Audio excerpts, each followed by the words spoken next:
The ring of my cell phone sliced through the silence of my home office like a knife. The name of Crestview Prep danced on the screen. It was a Monday afternoon. Julian, my husband, was supposedly in Seattle for another of his endless tech conference trips. I swiped to answer. "This is Eleanor Sterling." The voice of the headmaster's secretary was tense. "Mrs. Sterling, we need you to come to the school immediately. It's your son, Beckett. There's been an incident." Incident?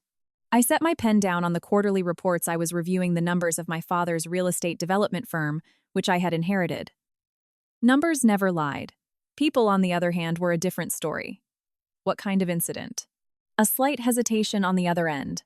A rather serious fight. "The headmaster will explain, but you need to come and pick him up.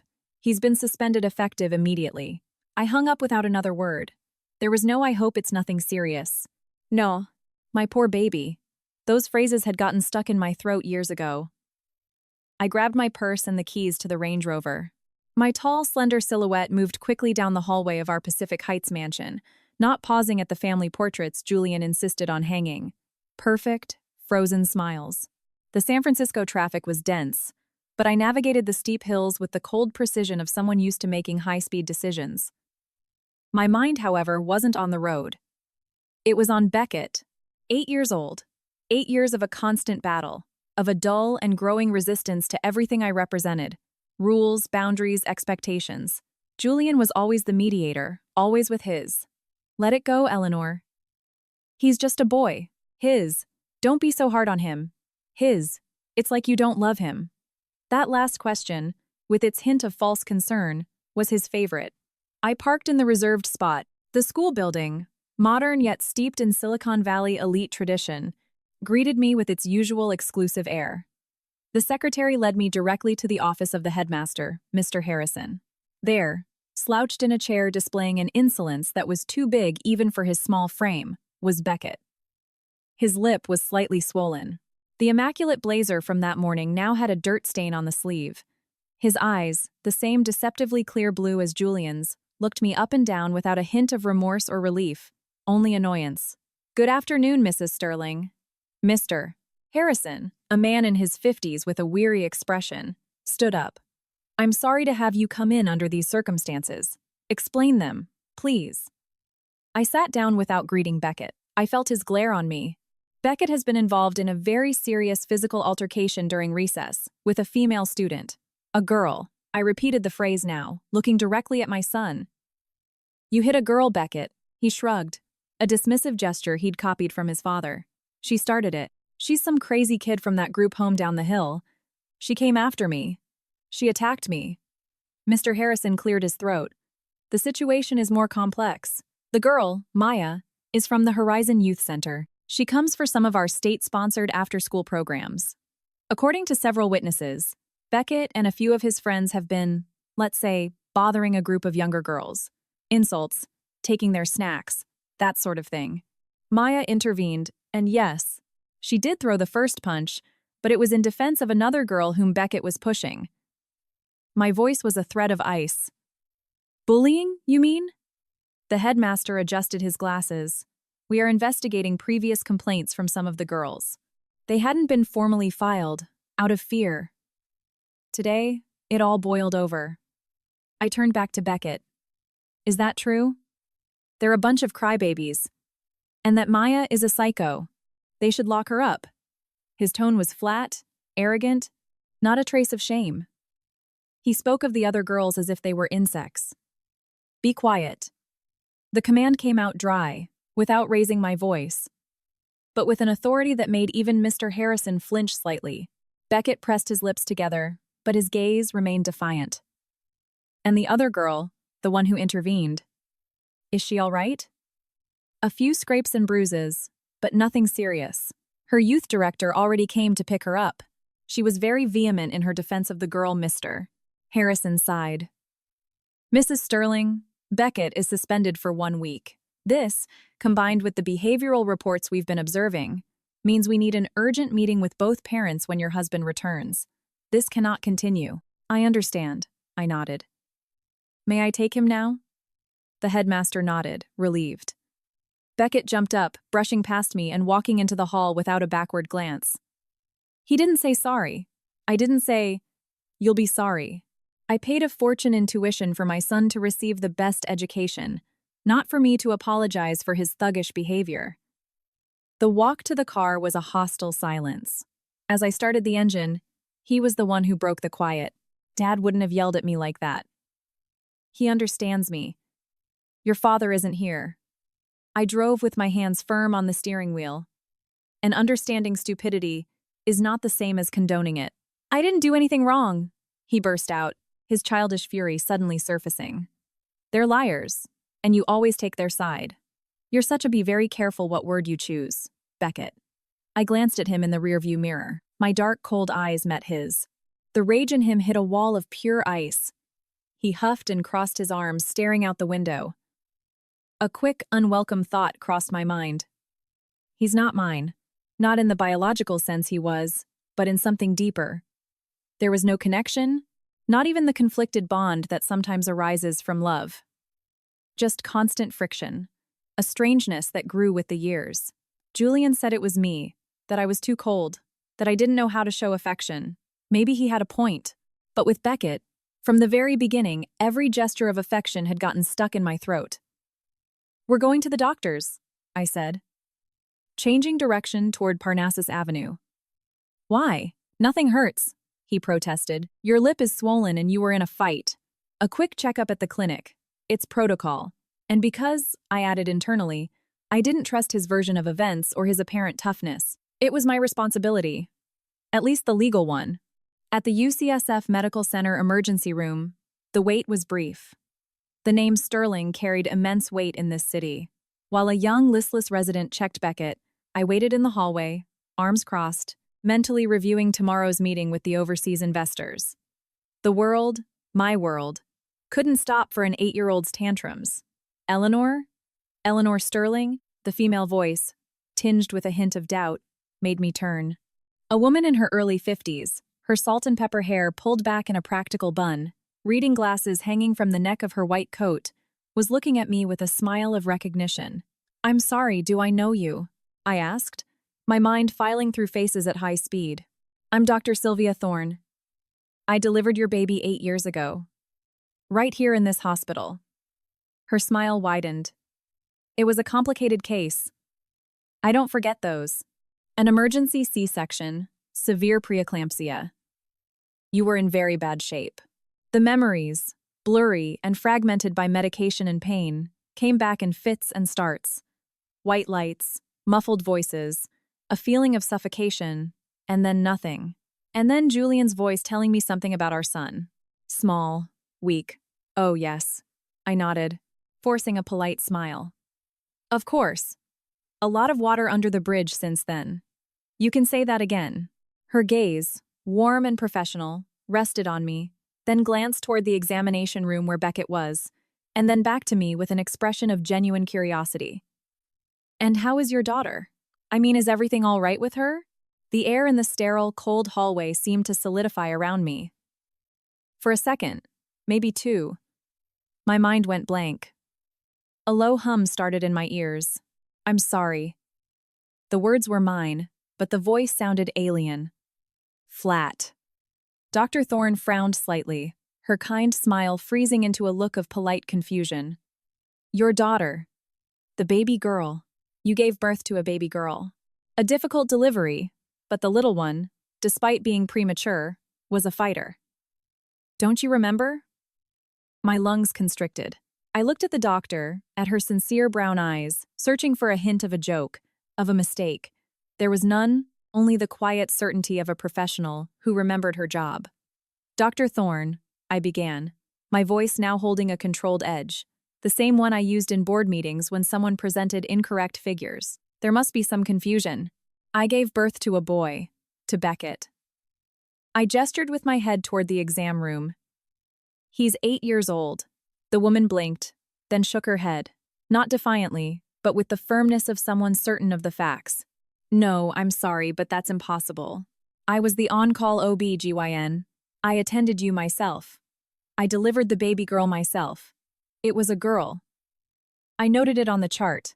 I signed it. She weighed maybe 4.5 pounds, but she screamed with enviable force as soon as we gave her a little help. She paused, her expression clouding with concern. Did they tell you something different? The chart. My husband, I interrupted, noticing how the name Julian felt like lead on my tongue. My husband was with the baby. He said it was a boy, that he was small, that he needed an incubator. I was sedated. Very weak. I didn't see him until later. Dr. Thorne's face transformed. Confusion gave way to a slow understanding, and then to an alarm she tried and failed to conceal. Mrs. Sterling? Eleanor? I left for a research fellowship in Boston the day after your delivery. I was gone for almost 2 years. The residents fill out the final paperwork, but I supervise and sign the initial delivery report. I signed a report for a female infant, no question about it. She lowered her voice, leaning in a little. If they told you it was a boy, that's not a confusion. It's impossible for me to be mistaken about something like that. The hum in my ears became a deafening roar. Everything around me, the smell of antiseptic, the comings and goings of nurses, the fluorescent lights seemed to recede, leaving me alone in a resonant, empty space, echoing with those words. Impossible. Girl. Female. Do you have a copy of that report? I heard my own voice ask from a great distance.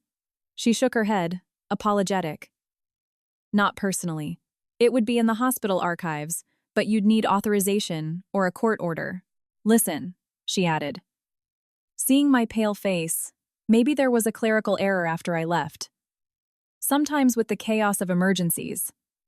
But my memory is very clear. It was a girl. At that moment, the door to the exam room opened.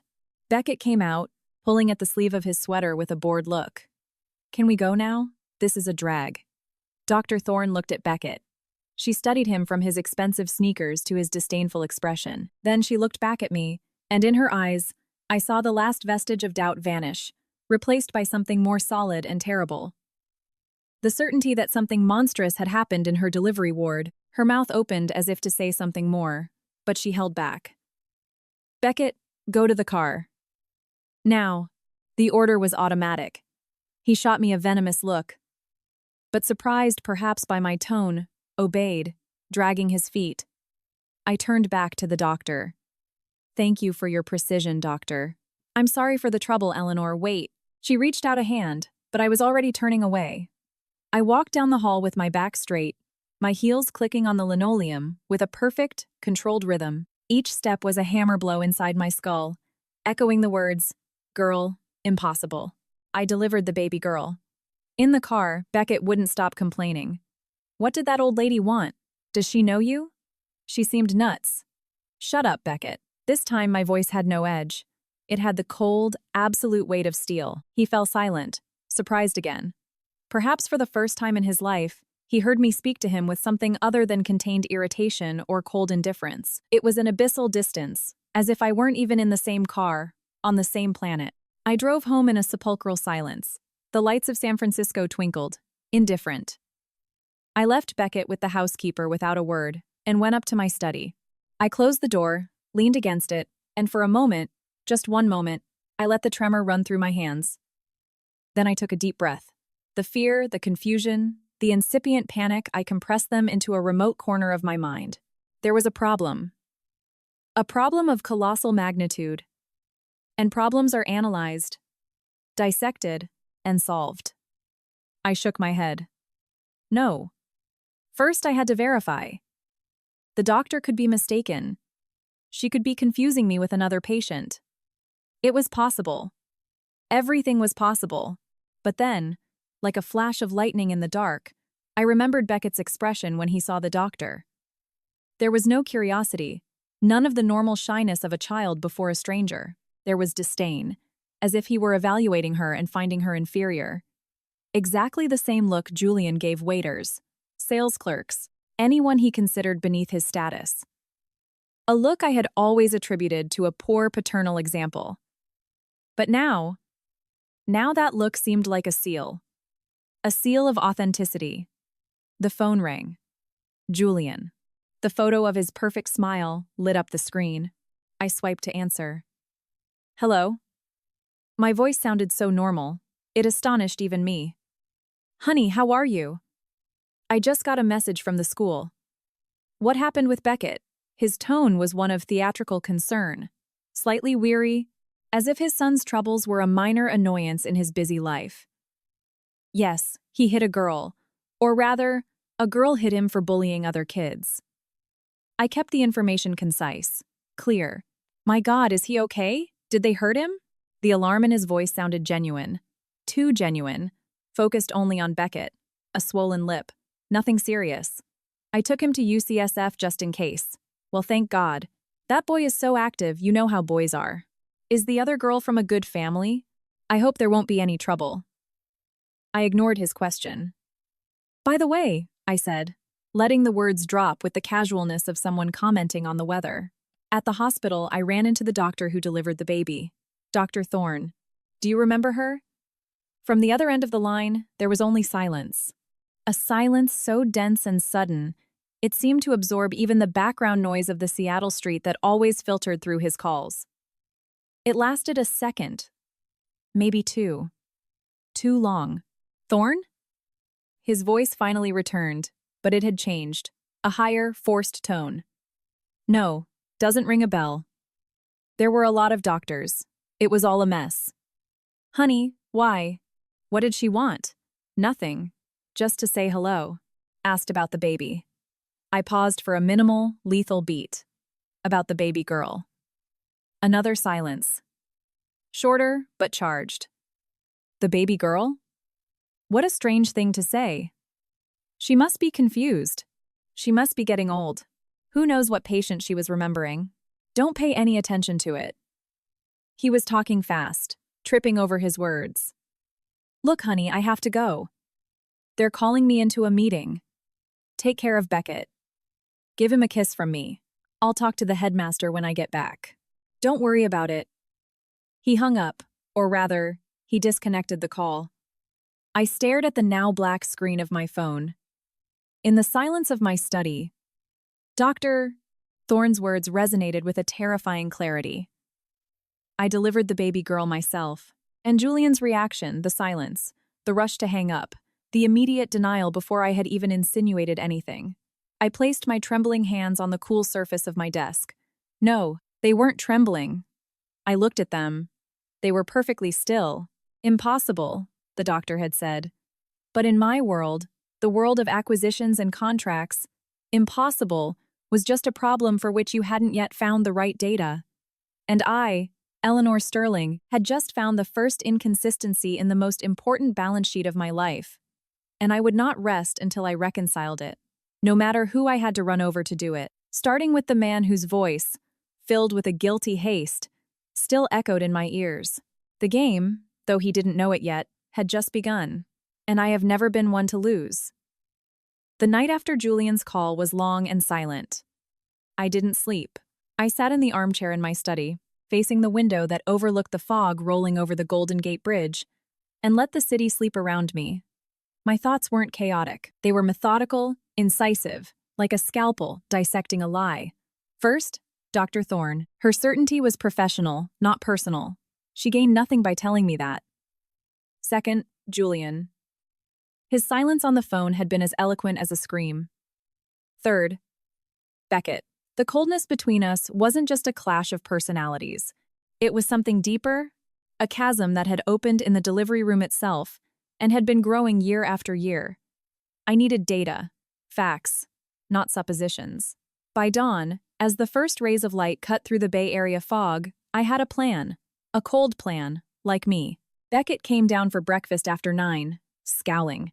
His suspension from school seemed like a trophy to him. He sat down without looking at me, took the bowl of cereal the housekeeper, Maria, placed in front of him, and began to eat noisily. Your father is calling this afternoon, I said, without looking up from the Wall Street Journal. He'll want to talk to you. He shrugged. And I'll talk to him. To tell him how you treated me yesterday? Like I was a criminal. You behaved like one, I replied, turning a page. And criminals, when they're caught, usually face consequences. 1 week with no video games and no going out. His spoon clattered against the bottom of the bowl. You can't do that. Dad won't let you. I finally looked up. I looked at him, not with anger, but with a glacial curiosity. I studied each of his features. The straight brown hair, too fine, like Julian's. The straight nose, but the shape of his jaw. Whose was that? Chloe's? I had no photos of her. Julian had said years ago that Chloe Jenkins was a meaningless college fling, that she had moved to Portland. He never talked about her. Your father, I said, measuring each word, is not here. The rules of this house, as long as you are under this roof, are set by me. The console in my room, now, and your phone. You'll get it back at dinner time only to speak with your father. His face flushed with rage. For a moment I thought he might lunge at me, but he didn't. He just shot me a look of pure hatred. He threw the spoon on the table, spattering milk, and ran upstairs. A minute later, he came back down with the PlayStation and his iPhone. He dropped them on the marble island with a loud thud and went back up, slamming his door. Maria, who had been watching from the pantry doorway, looked like she was about to say something. I looked at her. She closed her mouth and retreated silently. It was none of her business. I picked up Beckett's phone. No passcode. He felt too secure. I scanned it quickly. Text to his father complaining about me. Messages to contacts with video game handles planning some mischief. Nothing useful. But in the photos, there were several selfies with Julian in a park I didn't recognize. At a mall.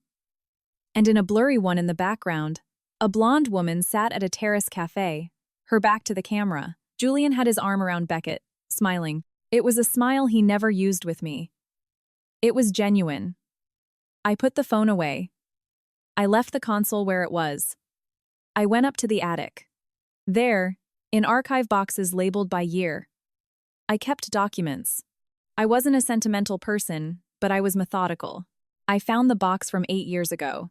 I blew off the dust. Inside, hospital bills, medical reports from my pregnancy checkups, congratulatory cards, and a leather-bound planner from that year. I opened it. The pages from the first few months were filled with meetings, business trips until May. Then my normally firm handwriting became shakier, scarcer. June was almost blank, except for one note on the 15th. Ultrasound. All good. Active baby girl. I had completely forgotten. Girl. The word burned my eyes. I kept turning pages. July, August. The last clear entry was September 2nd. Admitted. Bed rest. High BP. Then a jump in time. The next entry was from late September in Julian's handwriting. Discharged. Take care of Eleanor. Beckett home. Peds checkup. Beckett. Always Beckett. I looked for my discharge summary. It was a brief document signed by a resident whose name I didn't recognize. It indicated emergency C-section delivery. Product. Male. 4.12 ons. Admitted to NICU for prematurity. Mother with severe preeclampsia, stabilized. It didn't mention Dr. Thorne. The signature was illegible. But I had something else. A receipt. A small, wrinkled piece of paper attached with a paperclip to an invoice. It was from the hospital parking garage. Date.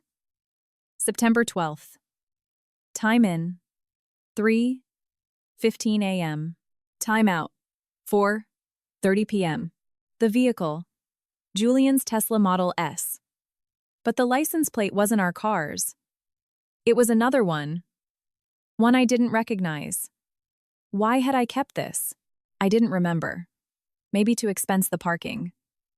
But now it was a data point. Julian was at the hospital that early morning. My delivery, from what little I remembered, was around 5 a.m. He had arrived before and left much later. He said he had been in the waiting room agonizing. 13 hours of parking. It was possible. But the car? I took out my phone. I searched online for a license plate lookup service. I entered the numbers and letters. The result took a few seconds. Vehicle. 2012 Toyota Camry. Registered owner, Chloe Jenkins. Address in Vallejo, CA. Not Portland. My heart gave a dry, hard thump. Not of pain, but of pure adrenaline.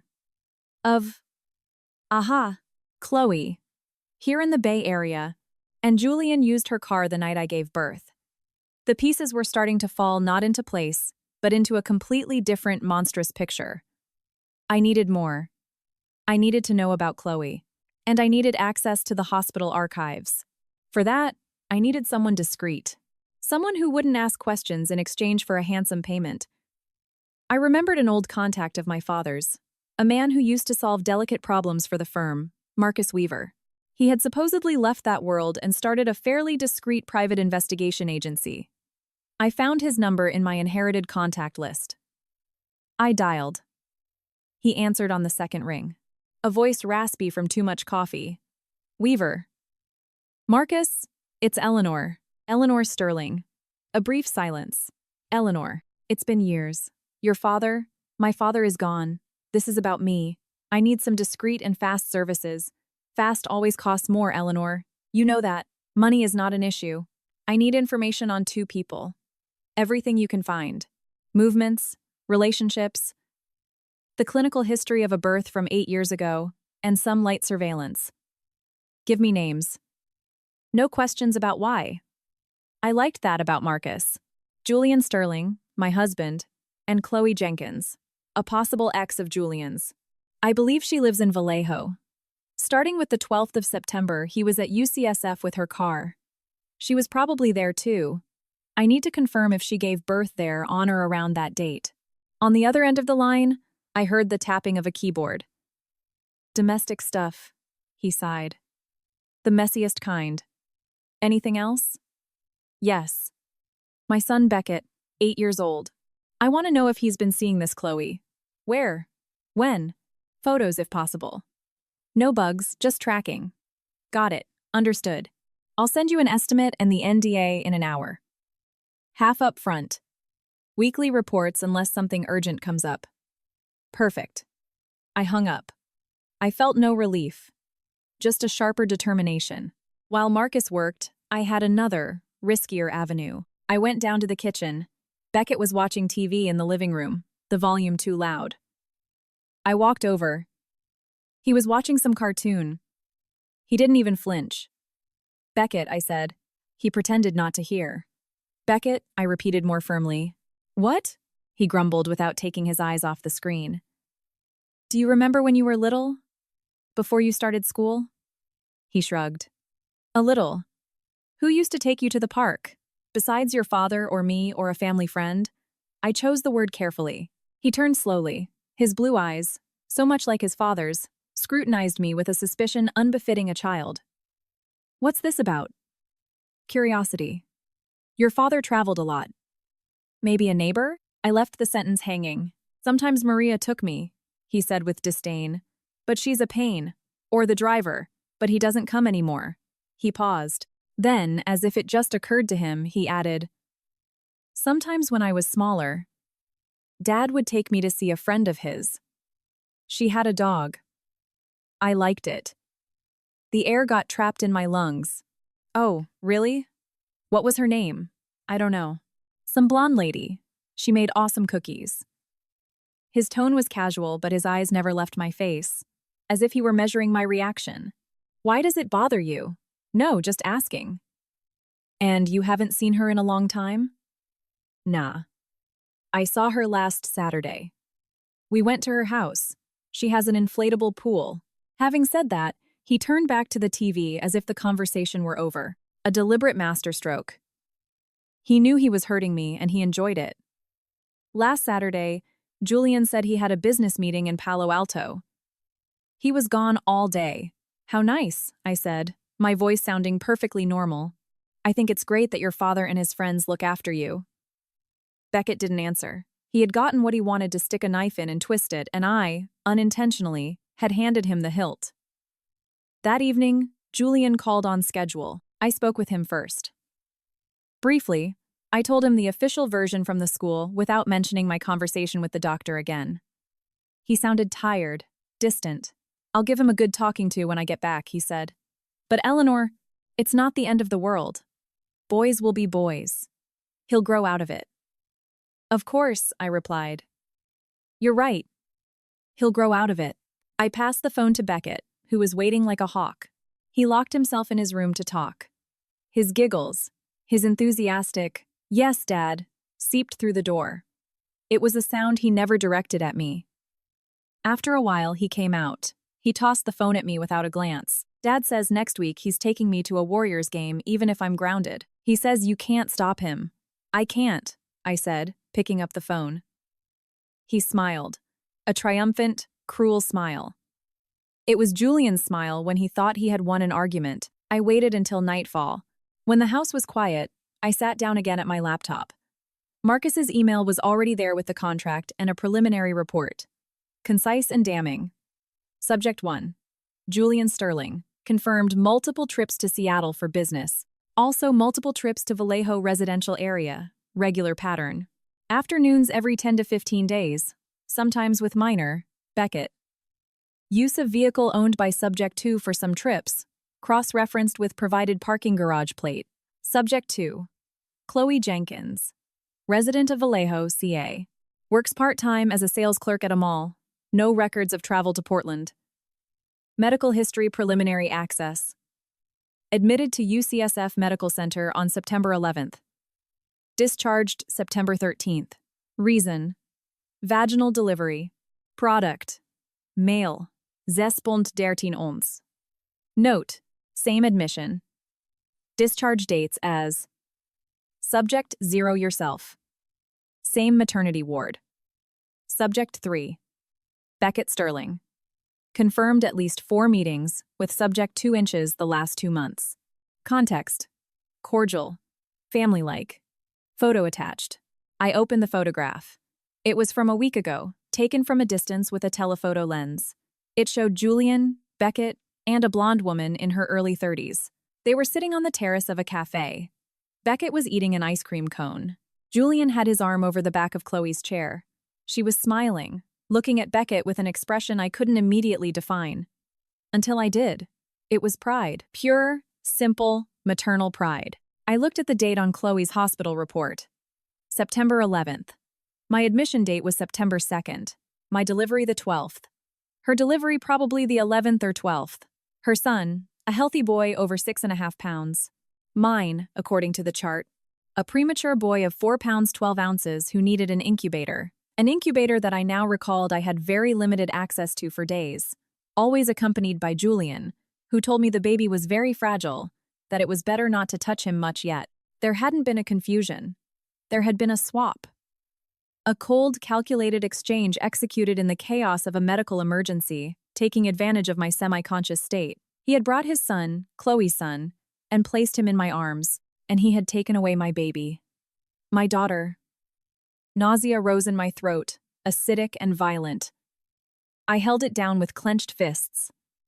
There was no time for that. No. I closed my eyes, breathing deeply. When I opened them, there was no room left for doubt or pain, only for the truth, naked and disgusting.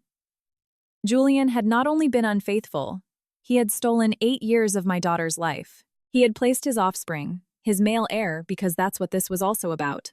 Stupid me, the firm, the trust fund. The money in my house, at my expense. And he had turned my own daughter into an orphan, into a girl in a group home, who fought in schoolyards because no one else would fight for her. Maya. Her name was Maya. I stood up. My legs held me. The world hadn't ended. It had just come into focus. Suddenly, with a blinding, brutal light, Marcus had more work to do. I needed access to that hospital archive. I needed to find Dr. Thorne again. I needed to see that girl, Maya. But first I had to act normal. To be the cold, distant Eleanor I had always been. I couldn't alert Julian. Not yet. The next day, when Beckett came down for breakfast, I was already in the kitchen, dressed for the office. Your punishment stands, I said, without preamble. No console, no going out. Maria will stay with you. I have a very busy day.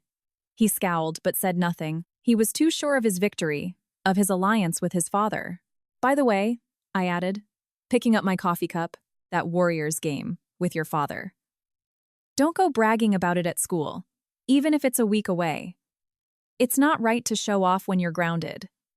Understood? He looked at me, surprised that I knew about the game and that I wasn't protesting openly. He nodded suspiciously. Good, I said, and left. I didn't go to the office. I went to a coffee shop in Fidey, And from there, I called Crestview Prep. I asked to speak with Mr. Harrison. Mrs. Sterling, good morning. Is something wrong? Yes, Mr. Harrison. About yesterday's incident. The girl, Maya, the one who defends the others. I'd like to make an anonymous donation for her education or for whatever she needs. And if it's possible, I'd like to meet with her director to apologize personally on behalf of my family for my son's behavior. In private, of course. On the other end, the headmaster seemed moved. That's very generous of you, Mrs. Sterling. Honestly, the girl has a tough time. She's a fighter, but the system isn't easy. I'll give you the contact for Mrs. Higgins, the director of the youth center. She's a saint. She can arrange a discreet meeting. Thank you, Mr. Harrison. And please, this is between us. I don't want Beckett to feel singled out in another way. Of course, of course. I understand. I hung up. It wasn't generosity. It was the first stone. I was going to meet my daughter. I was going to see with my own eyes what Julian had stolen from me. And then, stone by stone, I was going to demolish his world just as he had demolished mine. Marcus Weaver was on time for our meeting at a cafe near Union Square. He wore a dark raincoat and smelled of stale cigarette smoke and cheap coffee. He sat across from me without ceremony. Eleanor, he nodded. His small, shrewd eyes scanned me. You look like you've seen a ghost. Something worse, I said, sliding a thick manila envelope across the table. I need the complete delivery file. Mine and Chloe Jenkins's. Copies of everything. Nurses' notes, neonatology reports, signatures, everything. Marcus took the envelope without opening it, weighed it in his hand, and tucked it into an inside pocket. UCSF isn't a small-town clerk's office. Their data security is tight, and it's been 8 years. That's why I'm paying you. Because you know who to bribe, who to pressure, or who to hack. I don't care about the method. I just want the papers. He smiled. Straight to the point as always. Just like your father. Fine, you'll have it. Anything else on the woman? What do you have? Lives in a cheap rental in Vallejo. Works at a cosmetics counter in a mall. Afternoon shifts. Legally single. No criminal record. Her son is listed as deceased at birth. He paused for effect. Interesting, isn't it? Considering there's an 8-year-old boy who looks like her and calls her auntie in photos. A deceased son. A death certificate to erase the trail of the boy now living in your house. The nausea returned, but I choked it down with a sip of ice water. Go on. Your husband visits her every couple of weeks, sometimes with the kid. He pays her rent. He has a credit card in her name discreet, but not that discreet. She's not the first kept mistress in the Bay Area. He shrugged. The strange part is the kid. Usually, men run from responsibility. Not take it on and bring it into their own home. Unless, he looked at me intently, unless the kid is the real-time bomb. I didn't answer. My silence was confirmation enough. Marcus whistled softly. Eleanor, this is big. That's why you're well paid. I want to know every step Julian takes, every call if you can, every wire transfer. And I need access to his computer, his cloud accounts. That's trickier and more expensive. I already told you money is not an issue. Do it, and do it fast. He stood up. You'll have the hospital papers in a week. The rest will follow. Be careful with the kid. Children see and hear more than we think. After he left, I sat there staring at my reflection in the window pane. An elegant, pale woman with dark eyes circled by shadows, the owner of a perfect facade hiding a viper's nest. That night at home, the tension was palpable. Beckett roamed the house like a caged tiger, sulking over his punishment. I was working in my study, but my attention was tuned to the sounds of the house. Around 9, I heard his voice upstairs. He was on the phone. From the tone, it was with Julian. I stood up silently and approached the half-open door to his room. Spying on my own son. The height of family pathology. Yeah, Dad. She's being a total pain. Won't let me do anything. Yeah, I know I have to put up with it. But when are you coming back? Can we go to Aunt Chloe's again? Yeah, with the pool and the dog. Of course I won't tell her. She's a bore. She's not Mom. She. The word resonated in my head, cold and sharp. He knew. He had always known, and Julian encouraged it. Yeah. I love you so much, Dad. I love you, not her. He hung up. I stood on the other side of the door, my heart beating with a slow, glacial rhythm. There was no pain anymore, just an absolute certainty, and with it, a decision. The next day, while Beckett was still asleep, I called Mrs. Higgins, the director of Horizon Youth Center. Her voice on the phone was tired, but kind. Yes, Mr. Harrison told me about you, Mrs. Sterling. It's very generous. Maya is a special girl, very tough on the outside, but with a huge heart. She defends the little ones like a lioness. I'd like to make an anonymous donation for her care, and perhaps meet her, to apologize in private for what my son did. I don't want her to feel pressured. Mrs. Higgins hesitated. It's complicated. She's very mistrustful of adults, especially well-dressed ones. There was a pause. But maybe, if you came as a volunteer to help the younger children with their homework, she's always protecting the little ones. You could see her, talk to her in a natural context, without pressure. Perfect. When can I start? And so, 2 afternoons later, I found myself sitting in a worn-out study hall in a community center near Daly City, helping a group of 6- and 7-year-olds with addition and subtraction. The smell of bleach and old gym mats hung in the air. And there, in a corner, watching my every move with suspicion, was Maya. She was smaller than I remembered from the headmaster's office, thin, with dark brown hair pulled back in a frayed ponytail. She wore old jeans and a sweatshirt with the logo of a local skate shop, but it was her eyes that stopped me. Large, a grayish-green, framed by thick lashes. They weren't Julian's. They were mine. The same eyes I saw every morning in the mirror. A stab of recognition so physical I had to grip the edge of the table went through my chest.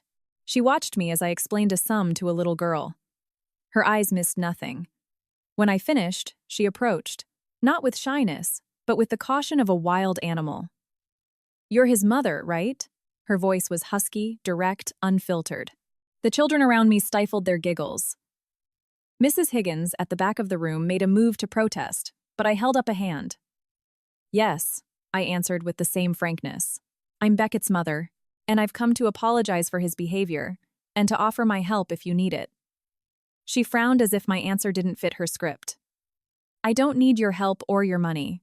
What I need is for your son to stop being a jerk to my friends. Maya, your language, murmured Mrs. Higgins from a distance. She's right, I said, ignoring the director. My daughter was right. My son is a jerk, and I'm going to see to it that he stops. But that doesn't help your friends today. I've spoken with the school administration. They're putting an additional monitor in the yard, and there will be real consequences for bullies, including Beckett. Maya looked at me suspiciously. Why would you do that? To clear your conscience? No, I said, and for the first time, I let a glimpse of my true self, of my rage and my pain, show in my eyes. She saw it and took a half step back, surprised. It's not about conscience. It's about justice. She held my gaze for a long moment. Then, without a word, she turned and went to help a small boy who was struggling with a subtraction problem. She spoke to him with a patience she hadn't shown me. Look, Leo, don't just guess the numbers. Start over. I'll help you. I stood there watching her. The way she bent over the notebook, the furrow of concentration between her brows. Even the way she bit her lower lip when she was thinking. They were small gestures that belonged to me. They were mine. As I was leaving, Mrs. Higgins approached me. She has a hard shell, Mrs. Sterling. Life hasn't been easy for her. But she has a big heart. She's a natural leader, for better or for worse. Her parents? I asked, my voice tight. Abandoned at birth on the steps of a health clinic with a note with her date of birth. Nothing more. 8 years in the system. Mrs. Higgins sighed. She's very smart. Too smart for her own good sometimes. The 12th of September 2018. The date burned in my mind. The same as my delivery. The same as the date on the death certificate of Chloe's supposed son. Thank you, Mrs. Higgins. I'll be back next week if you'll have me. You're always welcome. That night, Marcus's report arrived in my secure inbox. Brief, concise, devastating. Attachments. Medical history. Eleanor Sterling. Medical history, Chloe Jenkins. Similarities, same ward, same night shift. Discrepancies, nurse on duty for both charts, Brenda Willis, currently retired, lives in Arizona. On-call pediatrician for Sterling newborn, Dr. Sato. For Jenkins newborn, Dr. Gomez. Handwritten note on Jenkins chart. Weight, 6 pounds 13 ounces. Healthy male. Released to father Julian S. Crossed out, replaced with neonatal death, released to funeral services. Illegible signature. Handwritten note on Sterling chart. Weight 4 pounds 12 ounces. Premature. Sex, male. Ink different from the rest. Male written over a smudge. Scratch out. Original delivery signed by Dr. Sylvia Thorne. Subsequent note adding product mail, possibly by resident. There were photos of the documents. The cross-out on Chloe's chart was crude, blatant. The word mail on mine, over the smudge, looked like a man's handwriting. Julian's. I opened another file. Recent photographs. Julian leaving a bank. Julian and Chloe entering a cheap restaurant, laughing. Beckett between them wearing a baseball cap, holding Chloe's hand. And then the crown jewel, a screenshot of a text chat, obtained God knows how, between Julian and Chloe from 3 days ago. Julian, I can't this weekend. She has a work dinner. Chloe, she always has something. Beckett keeps asking for you. Says the witch is acting weirder than ever. Julian, relax, my love. Patience, just a little longer. When we have everything secured, the 3 of us will go away far from here, from her. Chloe, and the girl thing? Julian, not our problem. It was for the best for everyone, not our problem. My daughter, my Maya, a not our problem. I closed the laptop. The room was silent. Downstairs, I could hear the television. Beckett was watching some stupid show. My son. Their son. I got up and went downstairs. I stood in front of the sofa. He didn't even look at me. Turn it off, I said. What? He rolled his eyes. Turn off the television. Now. Something in my voice, a tone I had never used with him, made him obey. He fumbled for the remote and the screen went black. Then he looked at me, defiant. So, I said, articulating each word with glacial clarity, your father takes you to see his friend a lot. To see Chloe. His bravado cracked for an instant. He quickly recovered with a sneer. So what? She's more fun than you, and she cooks better. Of course. Married men's mistresses usually try harder. He paled. What? What are you saying? That Chloe isn't Aunt Chloe? She's your father's mistress, and you know it. I took a step closer. He shrank back on the sofa. How long have you known? Forever? Did he tell you that your mother was a witch? And that your real family, the one that really matters, was him and Chloe? Beckett jumped to his feet, his face red with fury and something else. Fear. Shut up. You don't know anything. Dad and I are a team. You just give us money and make our lives miserable. Did he tell you that my money was his? That all of this I made a sweeping gesture with my hand encompassing the mansion, the paintings, the life I had built would be yours one day, that you just had to put up with me a little longer? Yes, and it's true. Dad deserves everything. You're a cold-hearted, he screamed, tears of rage in his eyes. But it was no longer the scream of a spoiled child. It was the tantrum of a discovered conspirator. I smiled, a smile that didn't reach my eyes. Thank you, Beckett, for saving me any lingering doubt. I turned and walked up the stairs. His screams followed me. I'm going to tell Dad. He's going to be so mad. You'll see. Do it, I murmured to myself. When I reached my study, I closed the door and leaned my back against it. The trembling I felt wasn't from fear. It was from pure, contained energy. Rage converted into strength. Now I knew everything, or almost everything. I knew the what. I knew the who. I just needed the how and the finale. The revenge. The phone rang. It was Julian. Beckett must have called him immediately. I swiped to accept. Yes, honey, I said in my flattest voice. What did you say to Beckett? His voice was a hiss of contained fury. He's a wreck. He says you told him some terrible things. Just the truth, Julian. I told him Chloe isn't his aunt. She's your mistress, and that he's known for years. I paused, letting the silence on the other end fill with his panic. Do you think it's okay for an 8-year-old boy to lie to his mother every day? To despise his home while he's out with his father and his Eleanor? I don't know what you're talking about, I swear. Chloe is just a childhood friend. Beckett exaggerates. Julian, I interrupted, and the ice in my voice must have cut through the hundreds of miles between us. Stop lying. I have the hospital records. Chloe's and mine. With the crossouts, with your signature, or something very much like it, where you wrote male over the sex of my daughter. The silence was absolute. I could only hear his breathing getting faster, shallower. Eleanor, listen. No, I said calmly. You listen. You will be back in San Francisco tomorrow, or I will initiate divorce proceedings for adultery, family abandonment, and fraud tomorrow morning. And with them, the hospital papers will go to the district attorney's office to investigate a case of identity substitution. Or worse. No, you can't. Oh, I can. And I will. Unless we talk tomorrow, in my house, at 8 p.m. You and me. And then I added, lowering my voice to a lethal whisper, you will tell me exactly how it happened. Every detail, or I will destroy you. I hung up before he could respond. I turned off my phone. In the next room, Beckett had stopped screaming. There was only a choked sob of rage and helplessness. I didn't cry. I took out Marcus's report and started planning my next move. The game had changed. Now I was the one holding the cards, and the queen, though she had been lost for 8 years, was about to be brought back to the board. Julian returned to San Francisco the following afternoon. He didn't come home. He sent a curt text, arriving at 8. We'll talk. I ignored it. I had more important plans. Mrs. Higgins was waiting for me at the door of the youth center. Her smile was tired but sincere. Maya's out back, helping the little ones with a soccer game. It's her favorite time of day. And how did she react when she knew I was coming back? The director made a gesture of uncertainty.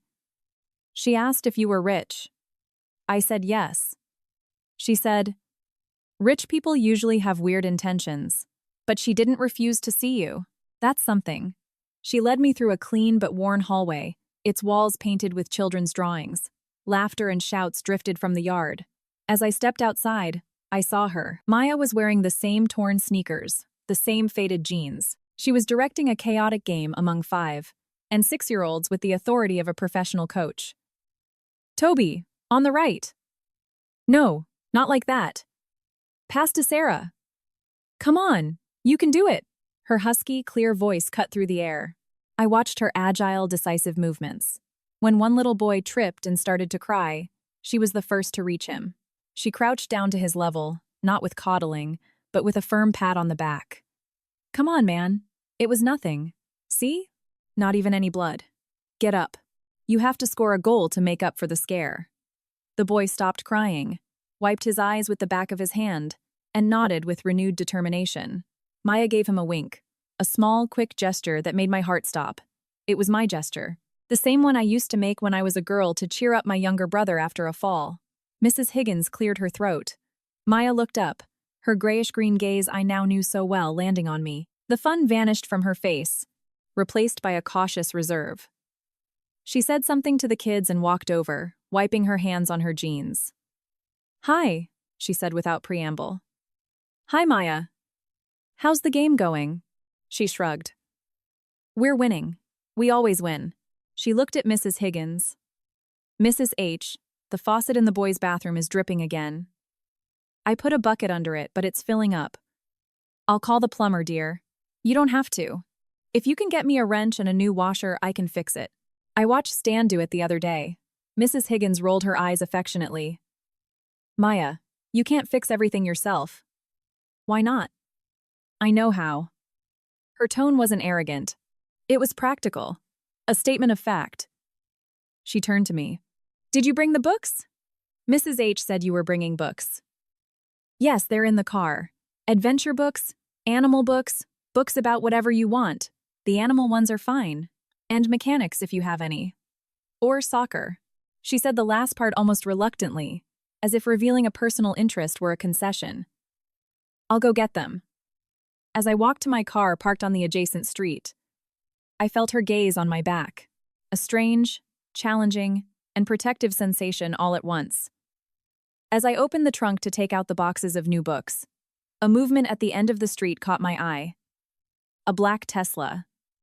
Julian's. No, it was the other one, the Toyota Camry with Chloe's license plate, parked on a corner half hidden behind a van. My body tensed before my mind could fully process it. Julian got out of the driver's side. He was wearing jeans and a casual jacket, clothes he never wore in the city with me. He went to the back door and opened it. Beckett jumped out with a wide smile. Then, from the passenger door, a young blonde woman in a simple dress got out. Chloe. The three of them were less than 50 yards from me, but their backs were turned. They were looking toward the entrance of a playground across the street. They couldn't see me. I saw Julian put a hand on Chloe's back, an intimate, possessive gesture. I saw Beckett take Chloe's hand and pull her toward the playground, laughing. I saw Chloe's wide, carefree smile as she looked at Beckett. A mother's smile. The smile she never gave to Maya. The smile that should have been mine. A wave of cold so intense it almost burned ran through me from head to toe. It wasn't jealousy. It was pure, crystalline, lethal rage. There was the living proof of his betrayal, strolling with my stolen son while my real daughter was learning to be a plumber at age 8 in a group home. Beckett pointed at something in the park and ran toward it. Chloe laughed and went after him. Julian hung back for a moment, pulling out his phone. He looked at it and frowned. My call, my threat, would be there. He put the phone in his pocket and followed the other two, but his stride was no longer so carefree. I grabbed the boxes of books with hands that didn't tremble. I slammed the trunk shut. When I turned, I met Maya's gaze. She had come out to the center's gate and was watching the same scene. Her eyes went from the fake family in the park to me standing by the car with the boxes. Her expression was unreadable. She walked closer. Is that them? She asked. No preamble.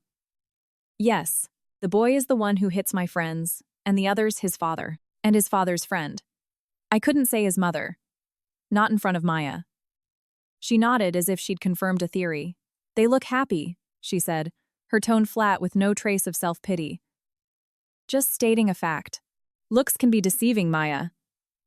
The words escaped me, loaded with a meaning she couldn't possibly understand. She looked me straight in the eye. You don't look happy. Not today, I admitted. Today I am not. She held my gaze for another second, then nodded toward the boxes. Do you need help with that? I can manage, but she had already taken the smaller box. Come on. The little kids are getting impatient, and without another glance toward the park, she turned and walked back into the center. I followed her, the weight of the books and the infinitely greater weight of the truth crushing me. In the yard, the children descended on the boxes with glee. Maya organized them efficiently. Okay, one at a time, Leo. You hand them out. The big one goes to you since you're the strongest. I stayed on the sidelines watching her. My daughter. A leader, a survivor with hands skilled enough to fix faucets and a heart that burned to protect the weak. Everything Beckett was not. Everything they had stolen. Mrs. Higgins came over to me. Everything all right, Mrs. Sterling? You look. I'm fine, Mrs. Higgins. Just thoughtful. I paused. Has Maya had a lot of trouble at school for fighting? I mean, the director sighed. Some. Always for the same reason. She defends those who can't defend themselves. The bullies don't usually forgive her for that. But she doesn't know how to back down. It's her greatest virtue and her greatest danger. She looked at me curiously. Is your son still causing problems? My son, I said, choosing my words with infinite care, is the result of a very poor upbringing and even worse influences. That is going to change. Mrs. Higgins nodded sympathetically. Sometimes we parents don't see what's right in front of us. Or we see what we want to see, not what is. That, I whispered, looking at Maya, who was now reading the back cover of a book about dinosaurs to a little boy, is a great truth. I left before nightfall. As I walked out, The Camry was gone. The street was empty. But the image of the three of them, a fake, happy family, was burned into my mind. At 8 sharp, Julian walked into the house. He smelled of cold air and lies. Beckett, who had returned earlier and was in the living room, jumped off the sofa. "Dad!" Julian hugged him, but the embrace was quick, distracted. His eyes were searching for me, standing at the foot of the stairs. "Beckett, go to your room," Julian said, not taking his eyes off me. "But Dad now, Beckett." Julian's voice, usually soft and persuasive, had an edge of poorly disguised panic. Beckett shot me a venomous look and ran up the stairs 2 at a time. We heard his door slam. Julian and I were alone in the foyer. The light from the chandelier was too bright, too clear. "Well," he said, unbuttoning his coat with nervous movements. "I'm here." "What's this drama, Eleanor? What are you up to?" "This isn't drama, Julian. It's a reckoning." I walked into the living room. He followed. I sat in an armchair. He remained standing, like a scolded child. "Sit down." He perched on the edge of the sofa across from me. "Those papers could be forged. Or that doctor is confused. It's been 8 years. I saw Chloe today, Julian. With Beckett. In the park next to the Horizon Youth Center. What a coincidence, don't you think?" I let the words fall slowly, and I saw my daughter, Maya. The color drained from his face. I don't know what you're talking about." "Stop lying," my voice erupted, cold and sharp as broken glass. For the first time, I raised it. He flinched. "I've seen the records. Chloe's, where it says her healthy baby boy was released to Father Julian S., crossed out and changed to deceased. And mine, where someone wrote male over the sex of my baby. I have photos of the 3 of you. I have the text messages. Just a little longer, my love. We'll go away far from her. Does that ring a bell?" He buried his face in his hands. "Eleanor, please." "Please what? Forgive you? Forget that you stole my daughter and threw her away like an unwanted puppy? That I spent 8 years raising, feeding, and clothing your mistress's son while you made me believe he was mine? While you poisoned his mind against me?" I stood up, unable to stay seated. The rage that had been simmering for days boiled under my skin, but my voice dropped again to a dangerous whisper. "Tell me, Julian. Tell me how you did it. Everything. Or I swear to you by whatever you hold most dear, which in this case seems to be that boy upstairs, I will ruin you. Chloe will go to prison for complicity in kidnapping or worse. You'll go down for fraud, for whatever I can find. And Beckett. Beckett will go back to his mother. To Vallejo, without a penny of the money you thought you were going to steal from me." He raised his head. His eyes were bloodshot. "No, don't touch Beckett. And why not? He's not my son. He's yours. He's Chloe's. He's the time bomb you planted in my house to inherit my money. Well, guess what? The bomb is about to go off in your face." He collapsed onto the sofa, defeated. The facade of the confident man, the tech executive, the seducer crumbled, revealing a frightened, miserable creature. It was her idea, the treaty, and of the treat is in time. She said her son deserved this life, not the poor one we could give him. And yours was a girl, weak, sickly. What was I going to do with a girl? Every word was a knife. I listened to them all. "Go on. We put something in your food to raise your blood pressure. Just enough to induce labor at the same time as Chloe's." She checked in under a fake name. I paid a nurse, Brenda. Not much. Just to look the other way. To switch the baby bracelets in the confusion after the doctor left. "Your baby, the girl," she cried a lot, but she was fine. "Chloe's. Our boy. He was strong, healthy. He was perfect." His voice took on a strange tone of pride as he said it. And nausea churned in my stomach. "The nurse put your girl in the bassinet that was supposed to go to the morgue, the one for unnamed infants. And she put my son in yours. It was easy. You were unconscious. When you woke up, I told you our son was sick, that you couldn't see him much. And you were so weak, so confused. You accepted it. And my daughter?" I asked. my voice now so soft it was terrifying. You left her there in a bassinet for the dead? No, no, I got her out. The next night, I wrapped her in a blanket and left her on the steps of a health clinic far from here with a note. We didn't kill her, Eleanor. We left her for someone. She could have had a good life. In a group home, I interrupted, fighting for every scrap. And the nurse, Dr. Thorne. The doctor left for Boston the next day. She didn't suspect a thing. The nurse retired shortly after, moved to Arizona. Everything was covered. It was going to be perfect. He would be our son, inherit everything. And Chloe and I, when the time was right, when he was older or you were away, we would leave with the money. Beckett would be with his real mother. And you. You would have your money and your independence, just like you always wanted. The monumental villainy of his plan, its calculated pettiness, took my breath away for a moment. Not from pain, but from disgust. And Beckett, knowing everything. Since when? Julian looked down. He always knew. We told him you were a wicked stepmother, that he had to pretend to behave with you to get the prize at the end, that you didn't really love him, that his real mom was Chloe, and one day we would all live together happily with all your money. He started to sob, loud, selfish sobs. I'm sorry, Eleanor. I'm so sorry. It was a mistake. We can fix this. I can give you compensation. Compensation? I repeated. I walked over to him. He was kneeling in front of the sofa, a broken man. Julian, there is no amount of money in the world that can compensate for 8 years of my daughter's life. Not 8 minutes. What? What are you going to do? He whispered, terrified. I straightened up, looking down at him. First, you are going to sign a divorce settlement waiving everything.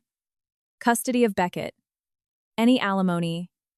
Any joint property. Everything in my name stays with me. Everything in your name, which isn't much, you can keep.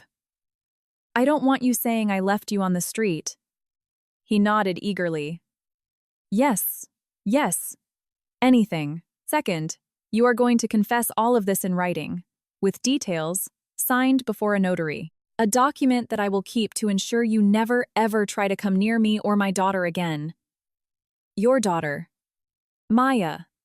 My daughter. Third, you are leaving this house. Now, take what's yours and go.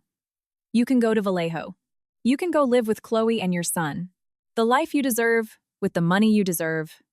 Far away from me. But Beckett, I said, and for the first time, a flicker of something like emotion, but it was pure poetic justice crossed me. He is your son, and Chloe's. He stays with me. For now, because the law will likely grant me provisional custody as his putative mother. But don't worry, I'm not going to spoil him. I'm going to raise him exactly as I have until now, with discipline, with high expectations, and with the absolute certainty that he is not my son. And as soon as I can, once the divorce is final and I have your confession, I will give him a choice. He can stay here under my rules with no inheritance, no privileges, like an unwelcome guest. Or he can go with you and Chloe to start from scratch in Vallejo. The prospect of having to care for a spoiled, arrogant child without my money, my house, my influence, made Julian turn even paler. It was a perfect punishment for all three of them. You can't be that cruel, he whimpered. Oh, yes, I can, I smiled. You just taught me how. Now get out. The notary will be here at 9 a.m. tomorrow with the agreement and your confession prepared. If you don't sign, or if you try to alert Chloe or make any funny moves, the hospital papers and the photos will go to the police and the newspapers. Understood? He nodded, defeated. Get out of my house. He staggered to his feet. He went upstairs, presumably to get some things. I stayed in the living room listening to the sounds from above. 10 minutes later, he came down with a small suitcase. He didn't look at me. He walked out the front door. The sound of it closing was final. Shortly after, Beckett came running down the stairs. He looked frightened. Where's Dad? He's gone. Why did he leave? I looked at him. The boy I had raised. The imposter. The enemy in my house. He's gone to Chloe's house, I said coolly. To your real mother's. He doesn't have to pretend here anymore. Beckett's eyes widened. What? No, he wouldn't leave without me. He promised me. He promised you a life that didn't belong to you, I interrupted. That life is over. Things are going to change now, Beckett. Drastically. You decide if you can live with that change or if you want to go with them. But think it over carefully. There won't be a private school there. No new consoles, no trips. There will be a small apartment, a mother who works at a mall, a father with no steady job, and a lot of resentment. His face reflected first disbelief, then panic, and finally impotent rage. You're a witch! You threw him out! You threw him out because of me! No, I said, suddenly exhausted but unyielding. You all threw yourselves out. Now go to your room. We'll talk tomorrow. He stood his ground, trembling with fury. For a moment, I thought he might rush me, but he didn't. He just shot me one last look of pure hatred and ran up the stairs, slamming his door again.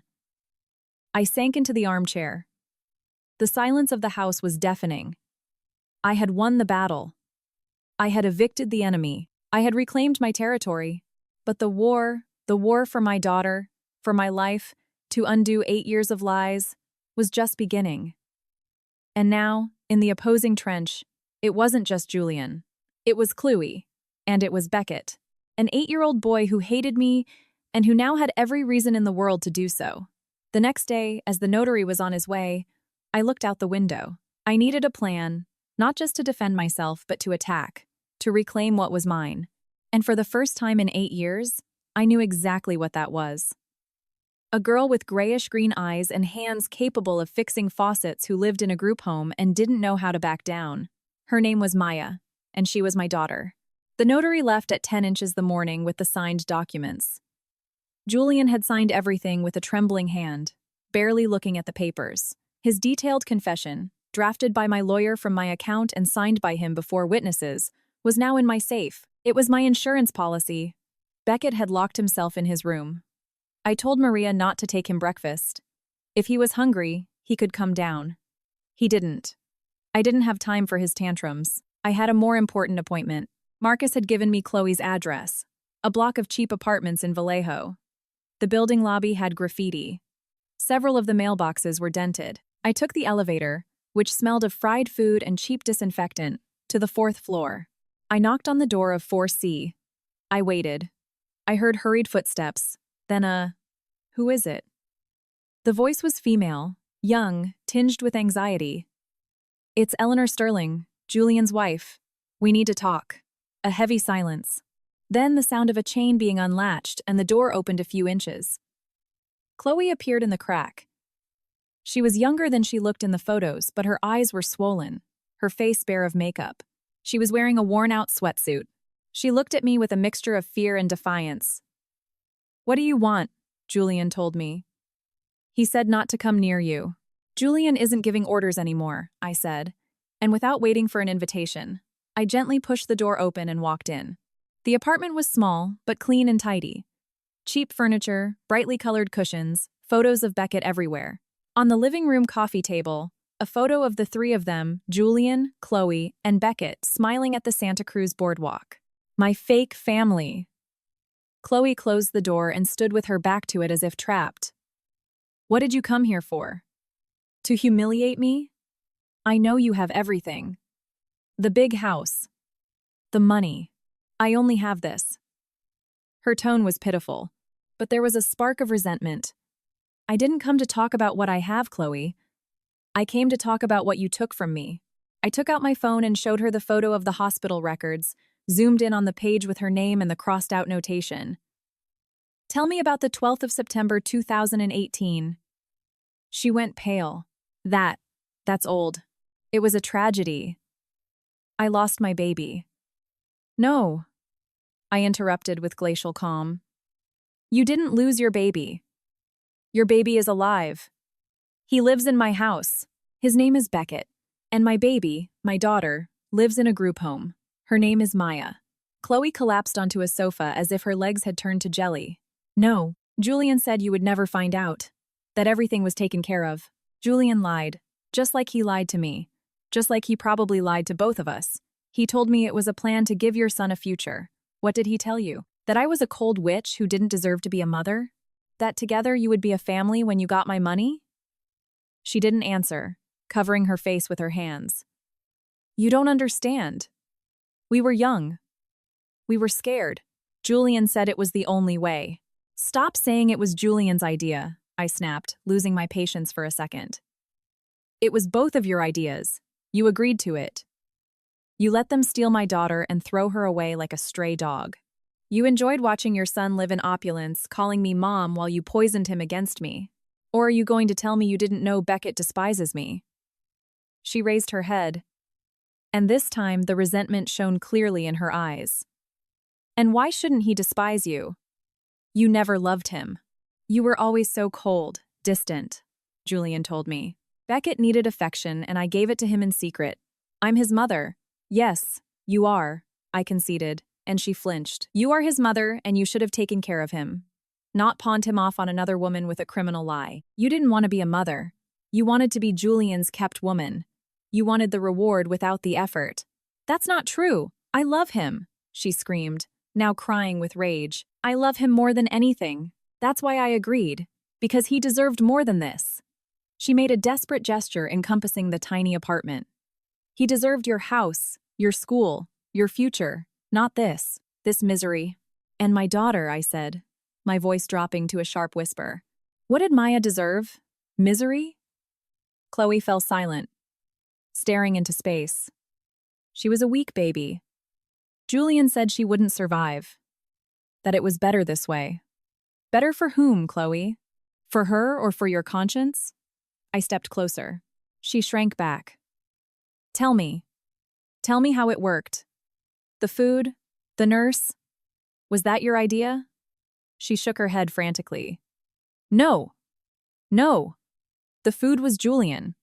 He had access. I just told him I was scared. That we couldn't support a baby. That something had to happen. She swallowed hard. The nurse, Brenda, was a friend's cousin. Julian gave her money. Not a lot. She just had to switch the bracelets in the confusion after the night shift when no one was around. It was easy, she said. Each word confirmed the horror. And then you left the hospital with your discharge papers. And my daughter? She closed her eyes. Julian took her out in a blanket. He said he would leave her in a safe place. A church, he said. I didn't want to know anymore. I had my boy. Our boy. He was all that mattered. And never in 8 years did you think about what happened to her? You never had nightmares? You never wondered if she was alive, if she was being mistreated, if she was hungry? Her silence was the answer. She hadn't thought about it. Or if she had suppressed it. Finally, she shook her head. What do you want me to say? That I'm sorry? Fine. I'm sorry. I'm sorry for the girl. But not for Beckett. For Beckett, I'd do it all over again. He has the life he's supposed to have. The monumental selfishness of her statement left me breathless. There was no real remorse. Only self-pity and justification for her crime. Fine, I said, putting my phone away. Thank you for your semi-sincerity. Now, listen to me carefully, Chloe. Julian has signed his confession. He's giving up everything. He's out of my life. Beckett, legally, is still my son. For now. She jumped to her feet. No, you can't keep him. He's mine. He is yours, I agreed. And you can have him when I say so, and on my terms. What terms? She whispered, terrified. For now, Beckett stays with me. You will not try to see him or contact him. If you do, this entire story with your name and photos will go to the press and the DA's office for child abduction, identity substitution, and God knows what else. You would go to jail, Chloe, and Beckett would be left as the son of a felon in the child protective system. Is that what you want? She shook her head, crying silently now. Defeated. No, please. Julian will probably move in with you, I assume, to this little apartment, to try to find a job.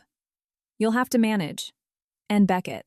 When I decide he has learned his lesson, when he has paid even a minimal part of his arrogance, he can choose to stay with me without an inheritance, without luxuries, just like any other child, or to go with you to start from scratch. That will be his choice. But it won't be easy for any of you. That's so cruel, she whimpered. I learned from the best, I said, heading for the door. I paused with my hand on the knob. One more thing, Chloe. My daughter, Maya. If you go near her, if you even look at her, you won't just go to jail. I will personally make sure you don't see the light of day again. Do you understand? She nodded without looking up from the floor. I left the apartment. In the elevator, the smell of fried food turned my stomach. It wasn't disgust with the place. It was disgust with the human misery I had just witnessed. When I got out onto the street, I took a deep breath. I had all the pieces. Julian's confession, Chloe's corroboration, the documents. It was time to change strategy. The defense was over. It was time for the offense. And the offense would start where it should, with Maya. But first, I had to deal with the immediate problem at home. With Beckett, when I returned, the new housekeeper, Rosa, was waiting anxiously in the foyer. Mrs. Sterling, Beckett hasn't eaten. He won't come out of his room. And he's been calling his father on the landline, I think. He was talking very quietly, but he was crying. Leave him, Rosa. He'll come down when he's really hungry. I went up to my study. I had work to do. Wires to cancel, Julian's supplementary credit cards, the joint accounts, lawyers to call, and a plan to map out. Around 3 inches the afternoon, I heard footsteps in the hall. Then the door to my study opened without a knock. Beckett stood there. His eyes were swollen and red, but he wasn't crying anymore. His expression was one of cold, concentrated rage. You sent my dad away, he said, without preamble. Your father left of his own free will to live with Chloe. With your mother, you are not my mother. He spat the words. Finally, something we agree on, I said without looking up from my computer. Biologically, I'm not. Legally, for the moment, I am. So, as long as you live under my roof, you will follow my rules. I'm not going to obey you. Then, there will be consequences. Starting with this. I pulled his console and his phone from a drawer. These are no longer yours. They are things I bought for the son I thought was mine. Since you are not, I am taking them away. Your clothes, your school, the food, I pay for all of it. It's all a loan, and loans can be called in. He looked at me, horrified. You can't. Want to test me? I looked at him directly. Do you want me to call an Uber right now and take you to Vallejo? To that small apartment of your mother's? With no console, no phone, sharing a room, going to a public school? Because I can do it. Your father can't stop me. I have his signed confession. He gave up everything. For the first time, I saw fear break through his rage. The fear of losing everything he knew, everything he considered his by right. Why? Why do you hate me so much?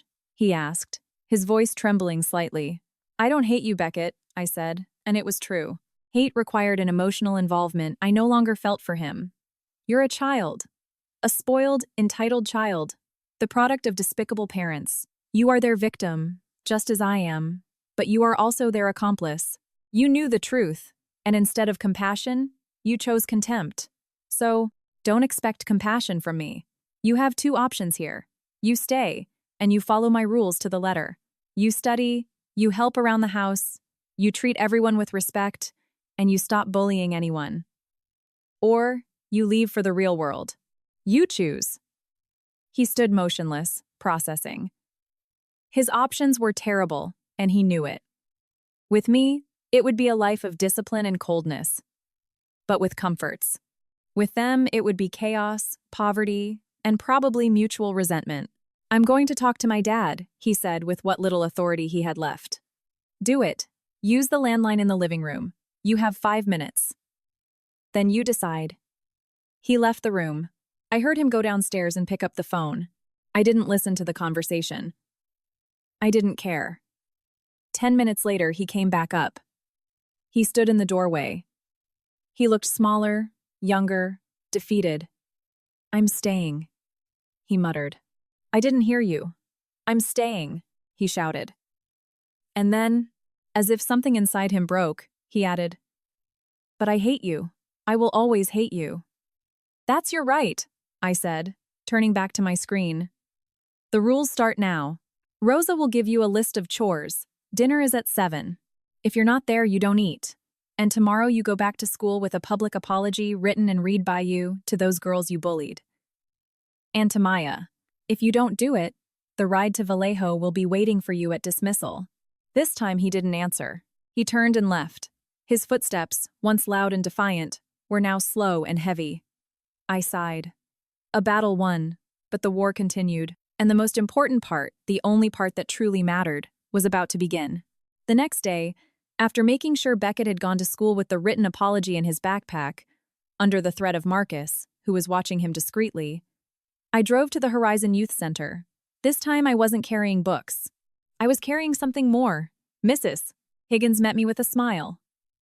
Maya is in the workshop, learning to repair bicycles with a volunteer. She's incredible with her hands. May I see her? In private. If possible. The director nodded and led me to a small office. I'll send for her. I was left alone looking at the shelves of files and the children's drawings on the walls. A few minutes later, Maya came in. She was wearing work pants, stained with grease, and wiping her hands on a rag. When she saw me, she stopped short. Again? She asked, but without open hostility. Just curiosity. Yes. Again. Can I talk to you? Can we sit?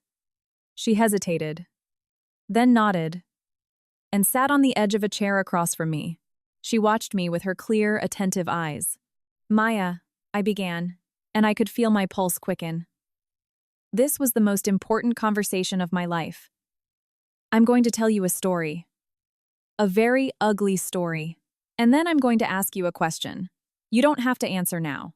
I just want you to listen. She frowned, but nodded. Okay. I took a deep breath, and I told her everything, without sugarcoating it. The pregnancy, the betrayal, the baby swap, the abandonment. I talked about Julian, about Chloe, about Beckett. I talked about the doctor who remembered a baby girl. I talked about the hospital records. I didn't show her photos, just the words. When I got to the part where they left her wrapped in a blanket on the steps of a clinic, I saw her eyes widen, but they didn't fill with tears.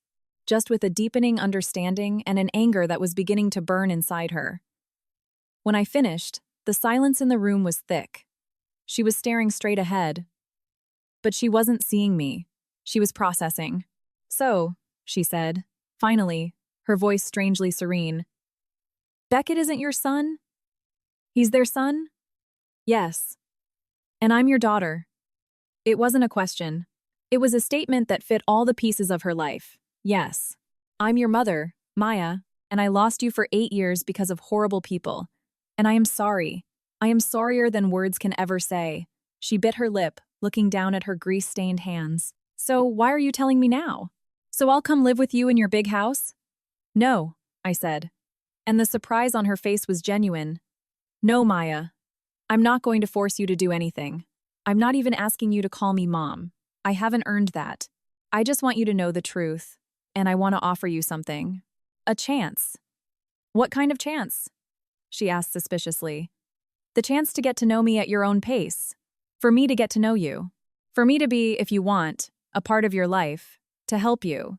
To give you what you need to have the future you want, school, whatever. And if one day you want to live with me, the door will be open. But maybe you won't. Maybe you'll prefer to stay here with Mrs. Higgins and your friends, and I will understand that. I will respect it. She was silent for a long time. Then she looked up. There were tears in her eyes, but she didn't let them fall. The other day at the park, you saw them, the 3 of them, and me with the books. Yes. It must have hurt. Yes. A lot. She nodded.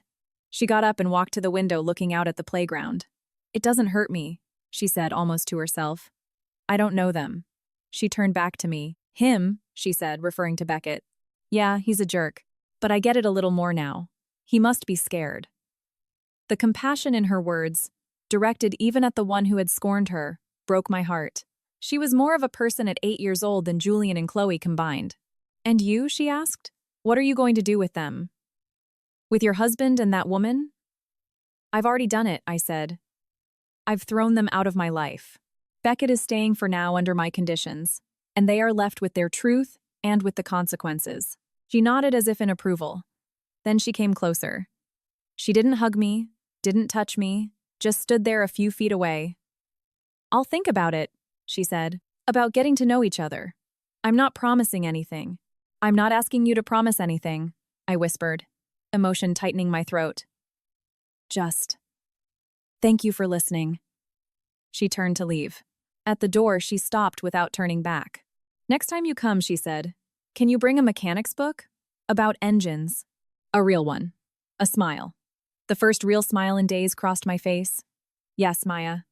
A real one, I promise." She left. I stayed there in the small office, my heart pounding with a mixture of pain, hope, and a fierce determination. I had found my daughter, and she was a lioness. Now I just had to earn the right to walk beside her. And in the process, make sure that the people who had separated us paid the price for every single lost day. The following weeks were an exercise in a double life. On one hand, the Pacific Heights mansion, a silent battlefield. On the other, the group home, a fragile ground for rapprochement. Beckett complied. He came down for breakfast on time, ate in silence under my watchful eye, and went to school with a backpack full of homework and resentment. The public apology, Mr. Harrison informed me by phone, had been an inaudible, rage-filled mumble directed at the girls he bullied, including Maya. But at least he had done it. Maya, according to Mrs. Higgins, didn't care. "The words of a liar are worthless," she'd told her. "What matters is that he doesn't touch anyone again." With Maya, I kept my promise. I returned to the center with a thick technical book on internal combustion engines. When I gave it to her, her eyes lit up for an instant, a flash of pure eagerness before her usual caution took over again. "This is expensive," she said, running her fingers over the glossy cover. "Knowledge is priceless," I replied. "Will you explain some of it to me?" "Just enough so I understand what it's about." She hesitated, then nodded. We sat in a corner of the yard away from the other kids. For half an hour, she explained the basic principles of a four-stroke engine, with surprising patience and a technical vocabulary unbefitting her age. "Look, the mixture goes in here. It gets compressed, boom, and the exhaust comes out. It's simple. The hard part is when a piece wears out and you have to know which one it is without taking the whole thing apart." I listened, marveling. It wasn't just intelligence. It was a practical, inquisitive intelligence born from the need to understand how things worked so she could fix them, so she wouldn't have to depend on anyone. "Who taught you all this?" I asked. She shrugged. "Myself. Reading. Asking the mechanics on the street. Sometimes they give me old parts. I take them apart and put them back together. It's like a puzzle." She glanced at me. "Are you really interested? Or are you just pretending to be?" The frankness again disarmed me. "Both," I confessed. "I'm interested because you're interested, and I'm pretending to understand more than I actually do so I can keep listening to you." That answer seemed to satisfy her. She nodded and went back to the book. For the first time, there was no suspicion in her posture. Meanwhile, in my other life, the legal and financial machinery was in motion. My lawyers initiated the express divorce proceedings based on Julian's confession. He waived everything as promised.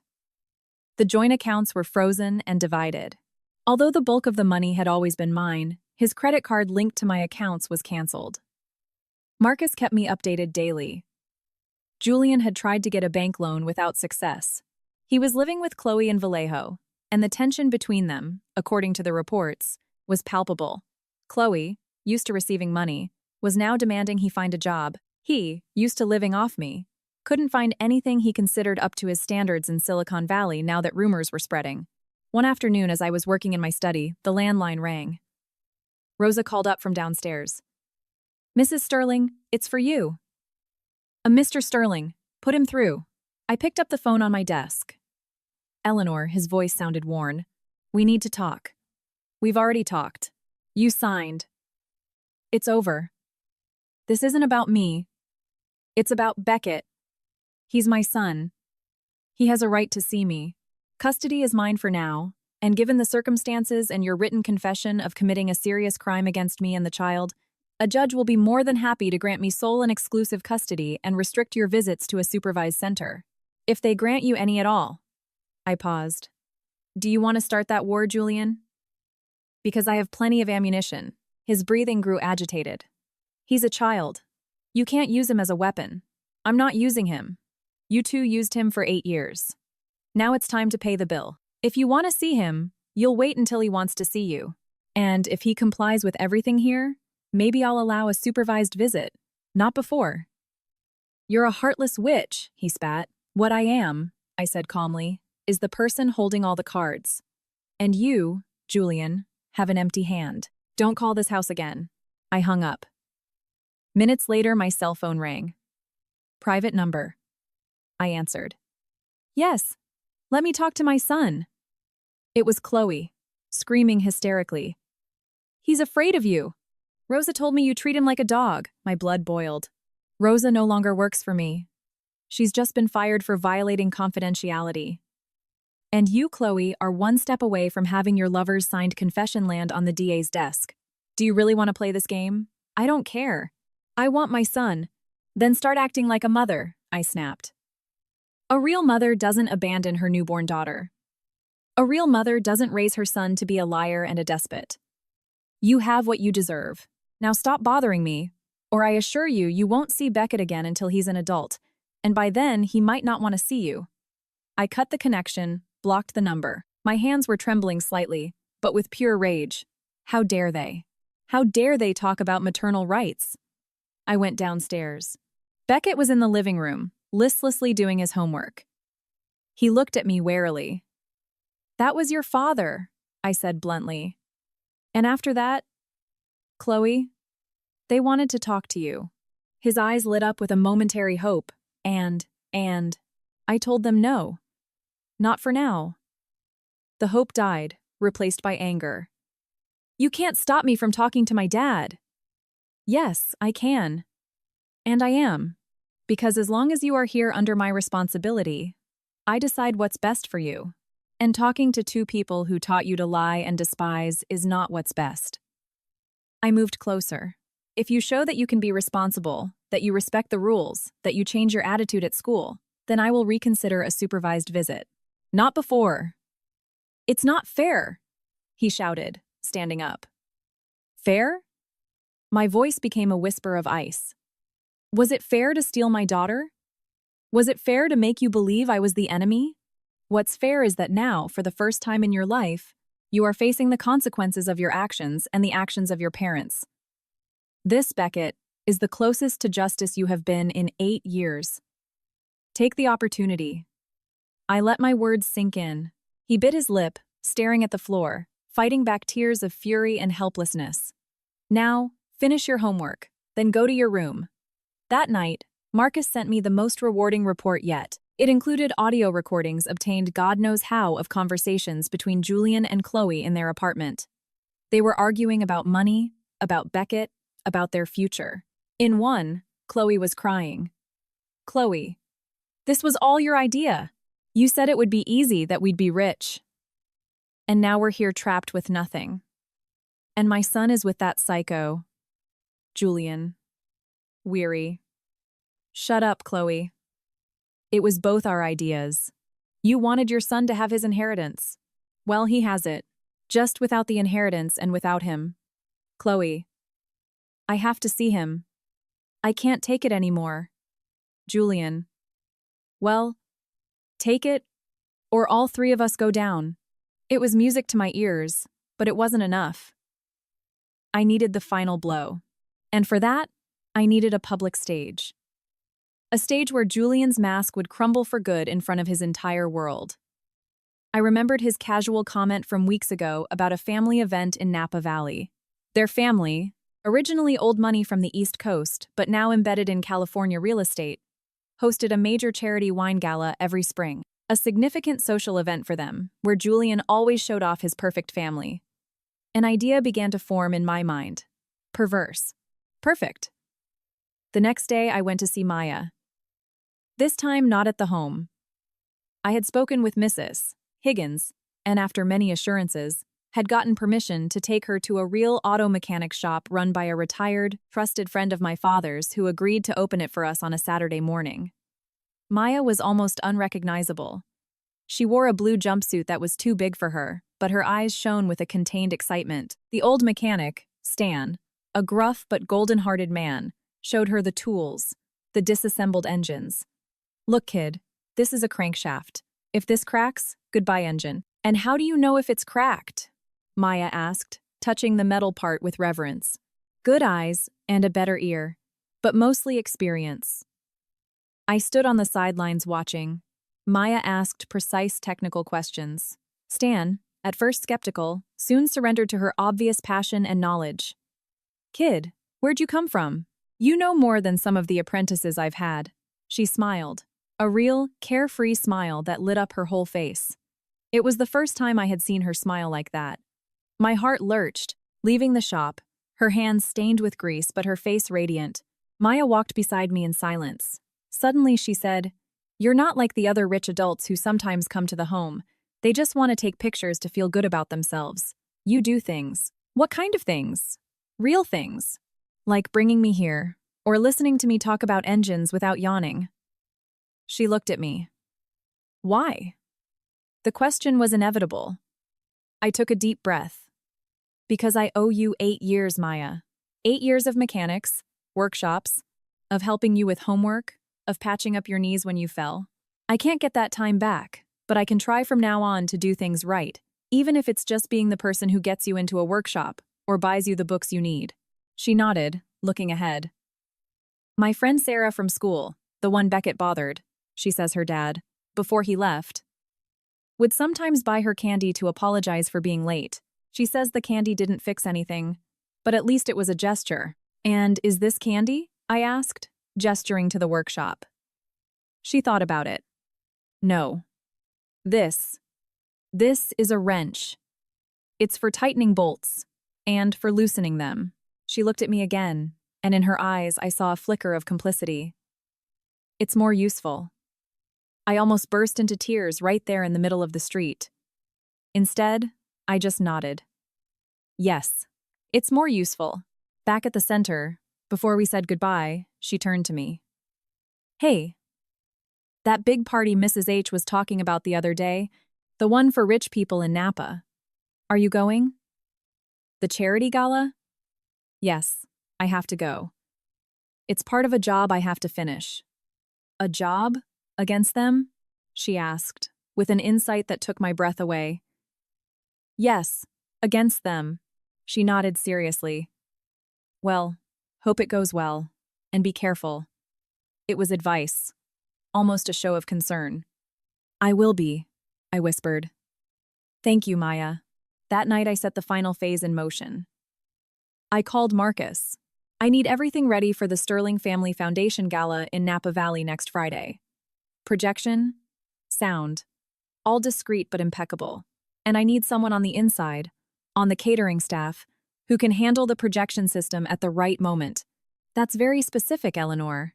And risky. I'll pay for it as if it were gold. And I need a copy of the entire dossier with the juiciest audio recordings, the hospital documents, the photos, ready to be delivered to the press in San Francisco and LA at a precise time, Friday at 9 p.m. sharp. Marcus whistled. You're putting on a show. I hung up. Then I called my lawyer. Prepare the papers to file for permanent and exclusive custody of Beckett, and to begin adoption proceedings for Maya. I want them ready to file the Monday after the gala. Eleanor, with Julian's confession and the evidence, custody of the boy is almost certain. But adopting the girl, it's complicated. The system. I know. And I'll pay whatever it takes. I'll hire the best specialists. But I want the papers ready. It's a statement of intent. For me and for her. As I was hanging up, I heard a noise in the hallway. Beckett was there in his pajamas, listening. How much had he heard? His face was a mask of confusion and fear. Adoption? He asked in a trembling voice. You're going to bring that girl here? That psycho? I stood up and walked toward him. That psycho, Beckett, is my daughter. Your biological half-sister. Though you may find that hard to understand. And if she wants to, and when she wants to, she will live here. This is, or will be, her home, too. No, this is my house. I've always lived here. On a lie, I reminded him without mercy. And lies have an expiration date. Yours has expired. Now you have a choice. Learn to live with the truth and maybe in time find your place here. Or keep clinging to the lie and end up with no place at all. You decide. He stared at me, and for the first time, I saw something more than rage or defiance in his eyes. I saw panic. The panic of a child watching the only world he has ever known crumble, with no idea how to build a new one. Without another word, he turned and went to his room. This time, he closed the door without slamming it. I stood in the hall. The price of blood, my blood was high. I was collecting it drop by drop from Julian, from Chloe, from Beckett. But it was costing me too. Every confrontation, every coldly executed plan left me a little emptier, a little colder. There was only one antidote, a pair of grayish-green eyes that shone when disassembling an engine, a girl who didn't know how to back down. For her, and to reclaim her, I was willing to pay any price, even the price of becoming, for a time, the same kind of monster they had been. With one crucial difference, I wasn't attacking innocents, only those who deserved it. Napa Valley was waiting, and with it, my grand finale. The finale that I hoped would not only destroy them, but would also set me free to finally start living. Napa smelled of crushed grapes, dry oak, and expensive Cabernet. The grand ballroom of the sprawling estate buzzed with music, glittering lights, and the murmur of hundreds of voices. Under the banner of the Sterling Family Foundation, the atmosphere was one of forced festivity. Aunts, uncles, old family friends of Julian's laughed too loudly, toasted with too much enthusiasm. They all knew or suspected. The sudden divorce, Julian's disappearance from the Silicon Valley social circuit, it was an open secret. I arrived alone.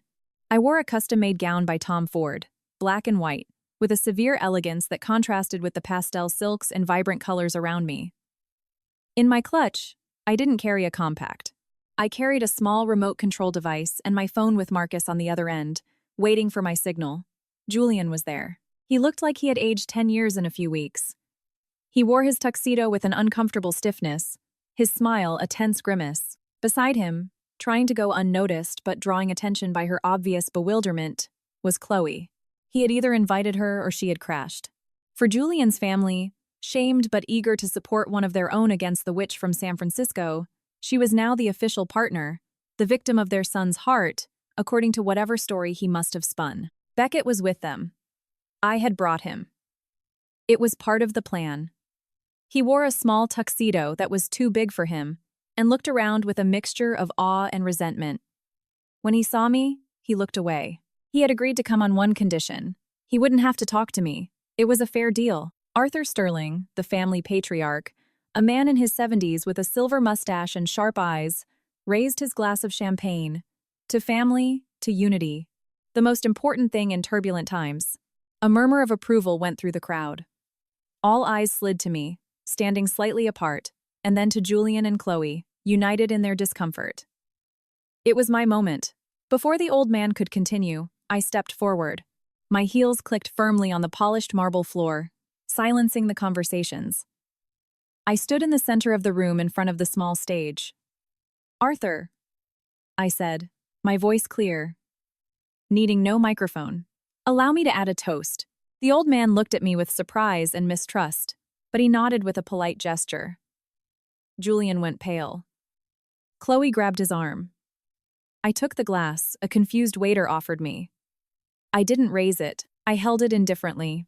"My toast," I began, my voice projecting with the coldness of a corporate press release, "is to the truth. A truth that has been buried for 8 years, and which tonight comes to light." Julian took a step forward. "Eleanor, this is not the time or the place. If you want to talk to me in private." His tone was pleading, filled with panic. "I'm finished talking to you in private, Julian." I cut him off. Then I looked at the assembled family, at the curious onlookers from other parties who were starting to crane their necks.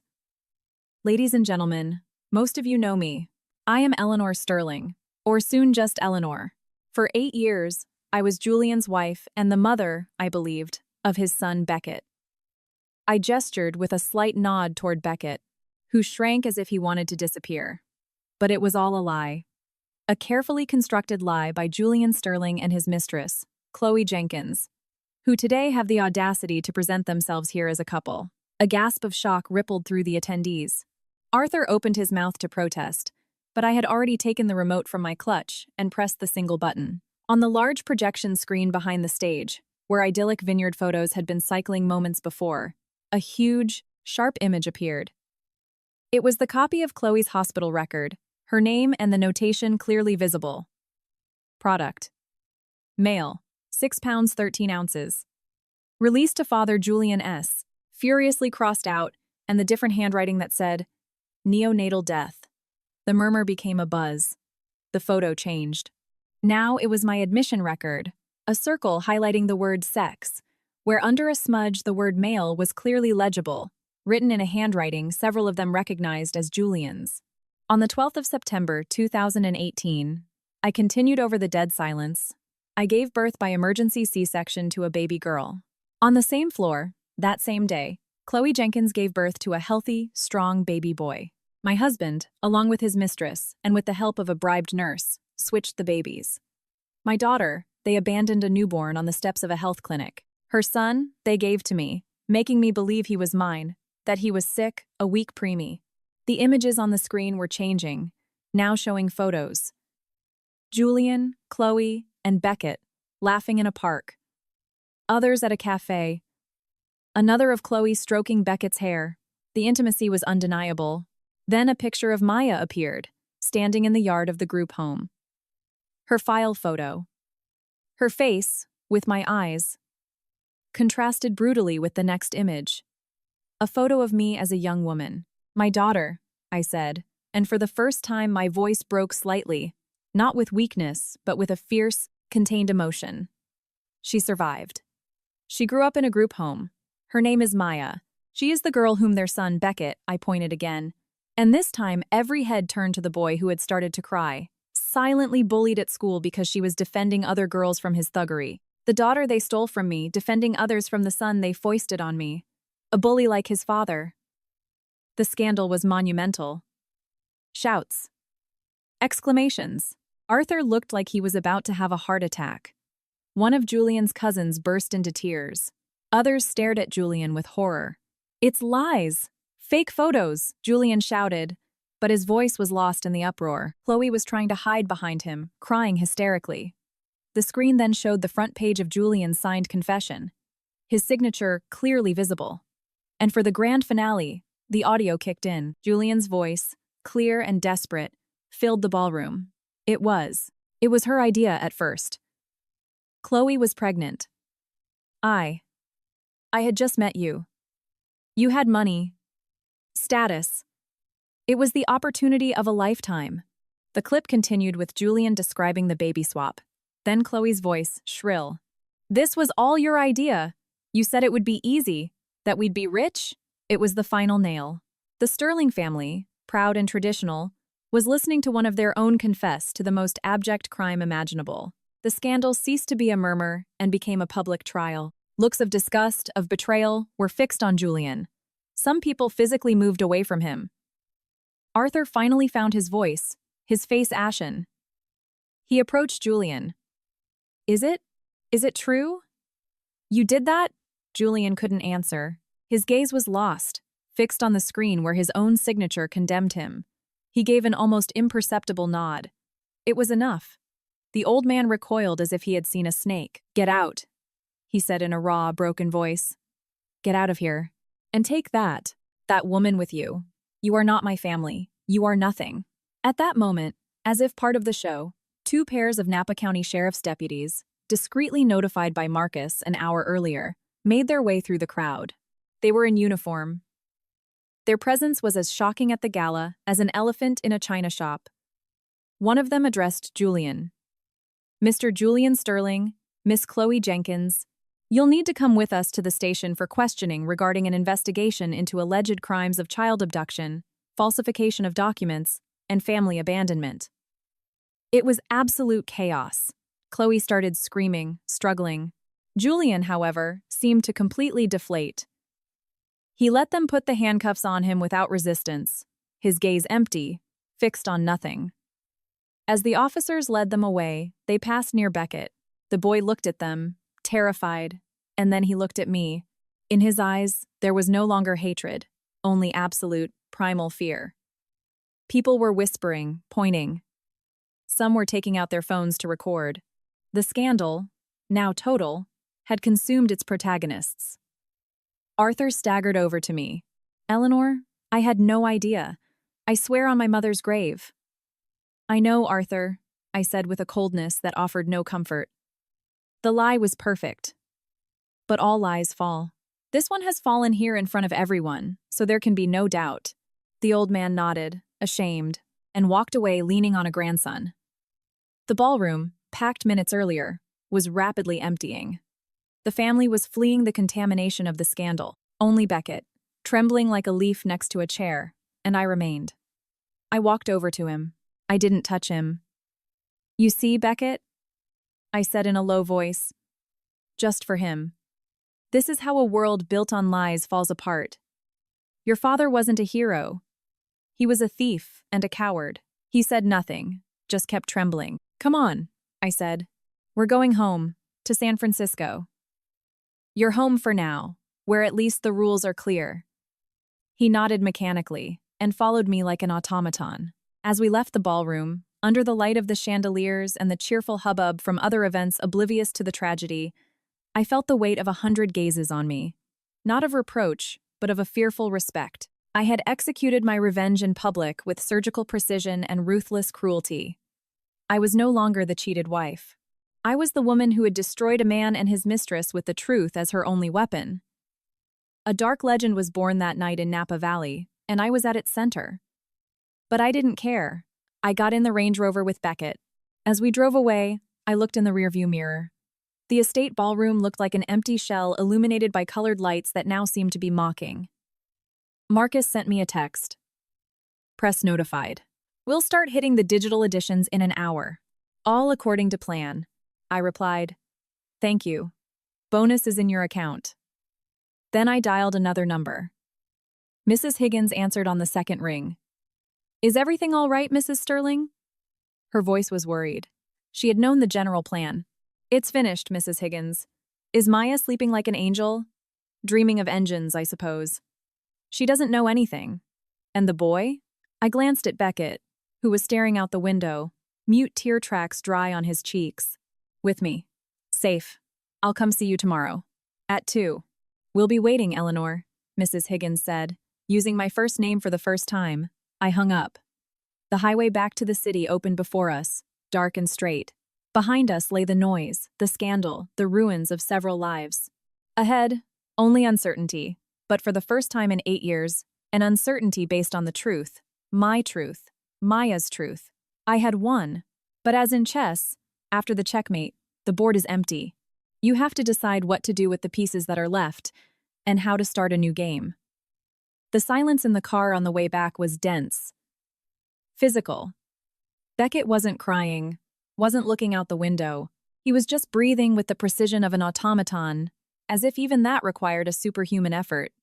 I didn't speak to him. There was nothing to say that wasn't a fact, and the facts had been made brutally clear that night. When we arrived at the Pacific Heights mansion, a new, serious-faced housekeeper was waiting. I had given her precise instructions. Maintain the house, cook, ask no questions. She was not a companion for Beckett. He no longer had a companion. He had consequences. Ma'am, she said with a nod. She didn't even look at Beckett. There's a light supper in the kitchen if you wish. No, thank you. Beckett, go up to your room. We'll talk tomorrow. He obeyed without a word. His steps on the staircase were those of a stranger, almost a prisoner. And in a way, he was.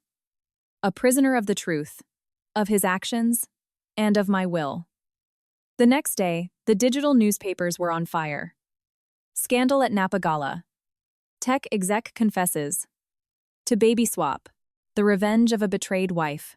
The photos, the audio clips, it was all there. Marcus had done his job impeccably. My phone started ringing at 7 a.m. Lawyers, journalists, curious friends. I silenced it. I only took one call, from my lawyer. Eleanor, it's a bloodbath. Julian's people are trying to negotiate. They're claiming he was coerced into signing the confession. They have the recordings from the gala, I replied dryly. And the testimony of Dr. Thorne, who has already agreed to testify, and the hospital file. Let them negotiate with the judge. And the adoption petition. File it today, along with the request for sole and permanent custody of Beckett. There was a pause. Eleanor with the boy, after last night, and with his biological parents in custody, they'll almost certainly grant it to you. But the girl's adoption. It's a signal to the judge, to the system, and to her. File it. I hung up. I wasn't optimistic, but I was stubborn and rich, and both of those things help in the system. I went to see Maya that afternoon. Mrs. Higgins greeted me with a look of weary understanding. She had seen the news. She's in the garden, she said. Watering. She likes the earth. Says it's more predictable than people. I found her crouched by some tomato plants, concentrating on directing the stream of water to the base of each plant, not the leaves. She wore an old giant's baseball cap and her hands were caked in mud. You have good technique, I said, approaching. She turned. She didn't seem surprised. Her eyes under the brim of the hat scanned me. You were on the news, she said without preamble. In Napa. I saw it on Mrs. H's phone. She paused. It was brutal, but clean. You used their own lies against them. It wasn't approval. It was an analysis. I nodded. Yes. They're in custody now. And the hard part begins. The trials, the paperwork. She stood up, wiping her hands on her pants. And the boy, Beckett. At home, waiting. Are you going to kick him out? The question was direct, like everything about her. I didn't answer directly. I've given him a choice. When things are calmer, he can go live with his mother if he wants, or stay. But if he stays, it will be on my terms. No luxuries. Like a normal kid. He has to learn. Maya nodded thoughtfully. Learning hurts. I know. We stood in silence for a moment, just the sound of water dripping from the hose. You said, she began, not looking at me, that you wanted to get to know me at my pace. I stand by that. Well, my pace is slow. And it has conditions. First, I don't want to go to your house. Not yet. I have my stuff here, my friends. Mrs. H. She paused. Second, I don't want you buying me things. Only what I really need. Like the book or the workshop. No expensive dresses or stupid stuff. Agreed. Third, I want to keep going to my public school with my friends. I don't want some prep school where they'll point at me. A smile touched my lips. Also agreed. Fourth, if someday I tell you I don't want to see you anymore, or that I need a break, you respect it. No drama. I gritted my teeth. This was the hardest condition. I will respect it, I said, and each word was as heavy as a stone. But I will fight, Maya, to make sure that day never comes. With all my weapons, which are basically persistence and stubbornness. She looked at me, and a flicker of respect seemed to shine in her. Ah, that's fair. She paused. Do you have conditions? One, I said. That you allow me to try to be your mother. Not that you call me mom. Not that you love me. Just that you allow me the attempt. To make mistakes. To correct them. To learn. That's all. Maya thought it over, looking at the tomato plants. Then she nodded. Okay. We can try. It was an agreement. Not a hug. Not a kiss. A verbal contract between two survivors, each with her own wounds and defenses. But for me, it was more than any court ruling, more than any revenge. It was a beginning. The following weeks were a controlled whirlwind. The court proceedings were swift. Julian and Chloe, sunk by the evidence and their own contradictory statements, accepted a plea deal. Chloe was convicted of complicity and child abandonment, with a lesser prison sentence for her cooperation. She would be on parole, but with a record. Julian, with more aggravating factors, received a longer sentence. It wouldn't be a life term, but his reputation, his family, and most importantly, they were stripped of all parental rights over Beckett and, of course, Maya. My custody of Beckett was declared permanent. Maya's adoption, as I feared, was a longer road, But I began the process, becoming her legal guardian. And following our contract, I began to get to know her. I went to the center almost daily, sometimes just to have hot chocolate with her and Mrs. Higgins. Other times, I took her out. Never to expensive places. To the exploratorium. To a robotics workshop for kids. For donuts. We spoke little of feelings. We spoke of engines, of her friends, of how badly a certain baseball team was playing. I learned more from her than I thought possible. I learned her language, made of practical gestures and a fierce loyalty to her own. Beckett, meanwhile, lived in a kind of limbo. He went to school, did his homework, complied. He no longer challenged me. He no longer spoke of his father. One afternoon, I found him crying silently in the kitchen. The housekeeper was out. I approached. I didn't touch him. "What's wrong?" I asked. I don't know what to do," he whispered without looking at me. "I don't know who I am." It was the most honest question he had ever asked me. "Right now," I said, with a coolness that wasn't cruel, just realistic, "you are an 8-year-old boy whose biological father and mother are in prison. You live with the woman you thought was your mother, and who you now know is not. It's a mess. But you have time to decide who you want to be, and you have 2 options. Let this define you as a bitter victim, or use it to build something different, something better." "How?" he asked, his voice breaking. "By starting with the basics. Being responsible here. Being responsible. Being decent at school. And when you're ready, seeing your mother, Chloe, and your father, and deciding with your eyes open what you want." I didn't promise to love him. I didn't promise it would be easy. I gave him the truth, the same truth that had been so hard for me to find. It seemed to calm him a little. At least he stopped crying. A month after the gala, I had an unexpected visitor. Dr. Thorne wanted to see me. We met at a cafe near UCSF. "I wanted to thank you," she said, sipping her coffee, "for bringing this to light, for giving my memory a voice. For years I doubted myself. I thought, maybe with the stress, I could have been confused. Seeing your story on the news was a bitter validation, but a validation nonetheless. I owe you my thanks, doctor. Without your courage to tell me the truth, I would still be living the lie." She nodded. "And the girl, Maya, is incredible," I said, and the emotion surprised me. "Strong, smart, a fighter, like her mother," the doctor said with a sad smile. "Take care of her. And take care of yourself." Time passed. The scandals in the press were replaced by others. Julian began his sentence. Chloe, hers. Beckett slowly began to emerge from his shell.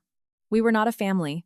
We were 3 damaged people sharing a space, each healing in their own way, at their own pace. And Maya, my Maya. Our attempt became a routine. Every other Saturday she would sleep over, at first in the guest room. Then, without saying anything, I began to redecorate a sunny room that looked out onto the garden. I put in empty bookshelves, a large desk, a powerful lamp. I didn't tell her who it was for. One day, when she came over, she saw it. She stood in the doorway looking. "The shelves are for books," I said from the hallway. "Mechanics, or whatever. The desk is for taking things apart. The window faces the garden. It has good light." She said nothing. She walked in, ran her hand over the polished wood of the desk. Then she nodded. "It's okay. It wasn't thank you. It was, it's okay." And for me, that was more than enough. Today, 6 months after the Napa Gala, I'm sitting in the back garden. It's spring. The air smells of jasmine, real jasmine growing on the fence, not the scent of the gala. I'm reviewing some reports. The company is doing well. I focused on work like never before, and it has responded. I hear the sliding glass door open. It's Maya. She's back from her after-school workshop. Her backpack is full of borrowed tools, and her hands are, as always, a little dirty. She comes over. She glances at my teacup, nearly empty. She stops, turns around, goes into the kitchen, and comes back out with a pitcher of water. Without a word, she refills my glass. She doesn't look at me, she just does it. A small, practical gesture. Nothing extraordinary, But it's a gesture born of attention, of perceiving a need and meeting it without being asked. It's a gesture of care. She heads back toward the house, but stops at the door without turning around. "Hey," she says. "The engine on the old lawnmower is making a weird noise. Maybe on Saturday we can look at it." My heart skips a beat. "Okay," I say, my voice hoarse. "Saturday." Together. She nods and goes inside. I sit there with the glass of cold water in my hand, looking at the spot where she stood. She hasn't called me Mom. Maybe she never will. But she said together. And she filled my glass. Through the living room window, I see Beckett. He's watching TV, but quietly. He doesn't slam doors anymore. Sometimes he even helps Rosa set the table. He's a quieter, more thoughtful boy.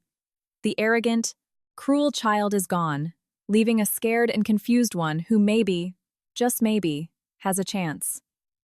The sun is setting over the bay. The shadows lengthen in the garden.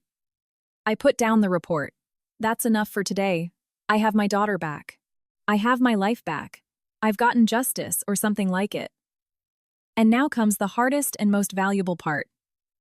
Building, brick by brick, gesture by gesture, day by day, with no guarantees, but with the truth finally on our side. And for the first time in 8 years, the truth tastes like something other than bile. It tastes like fresh water in a glass, filled by a pair of small, skilled hands that are slowly learning not to be afraid of the world, and maybe not to be afraid of me.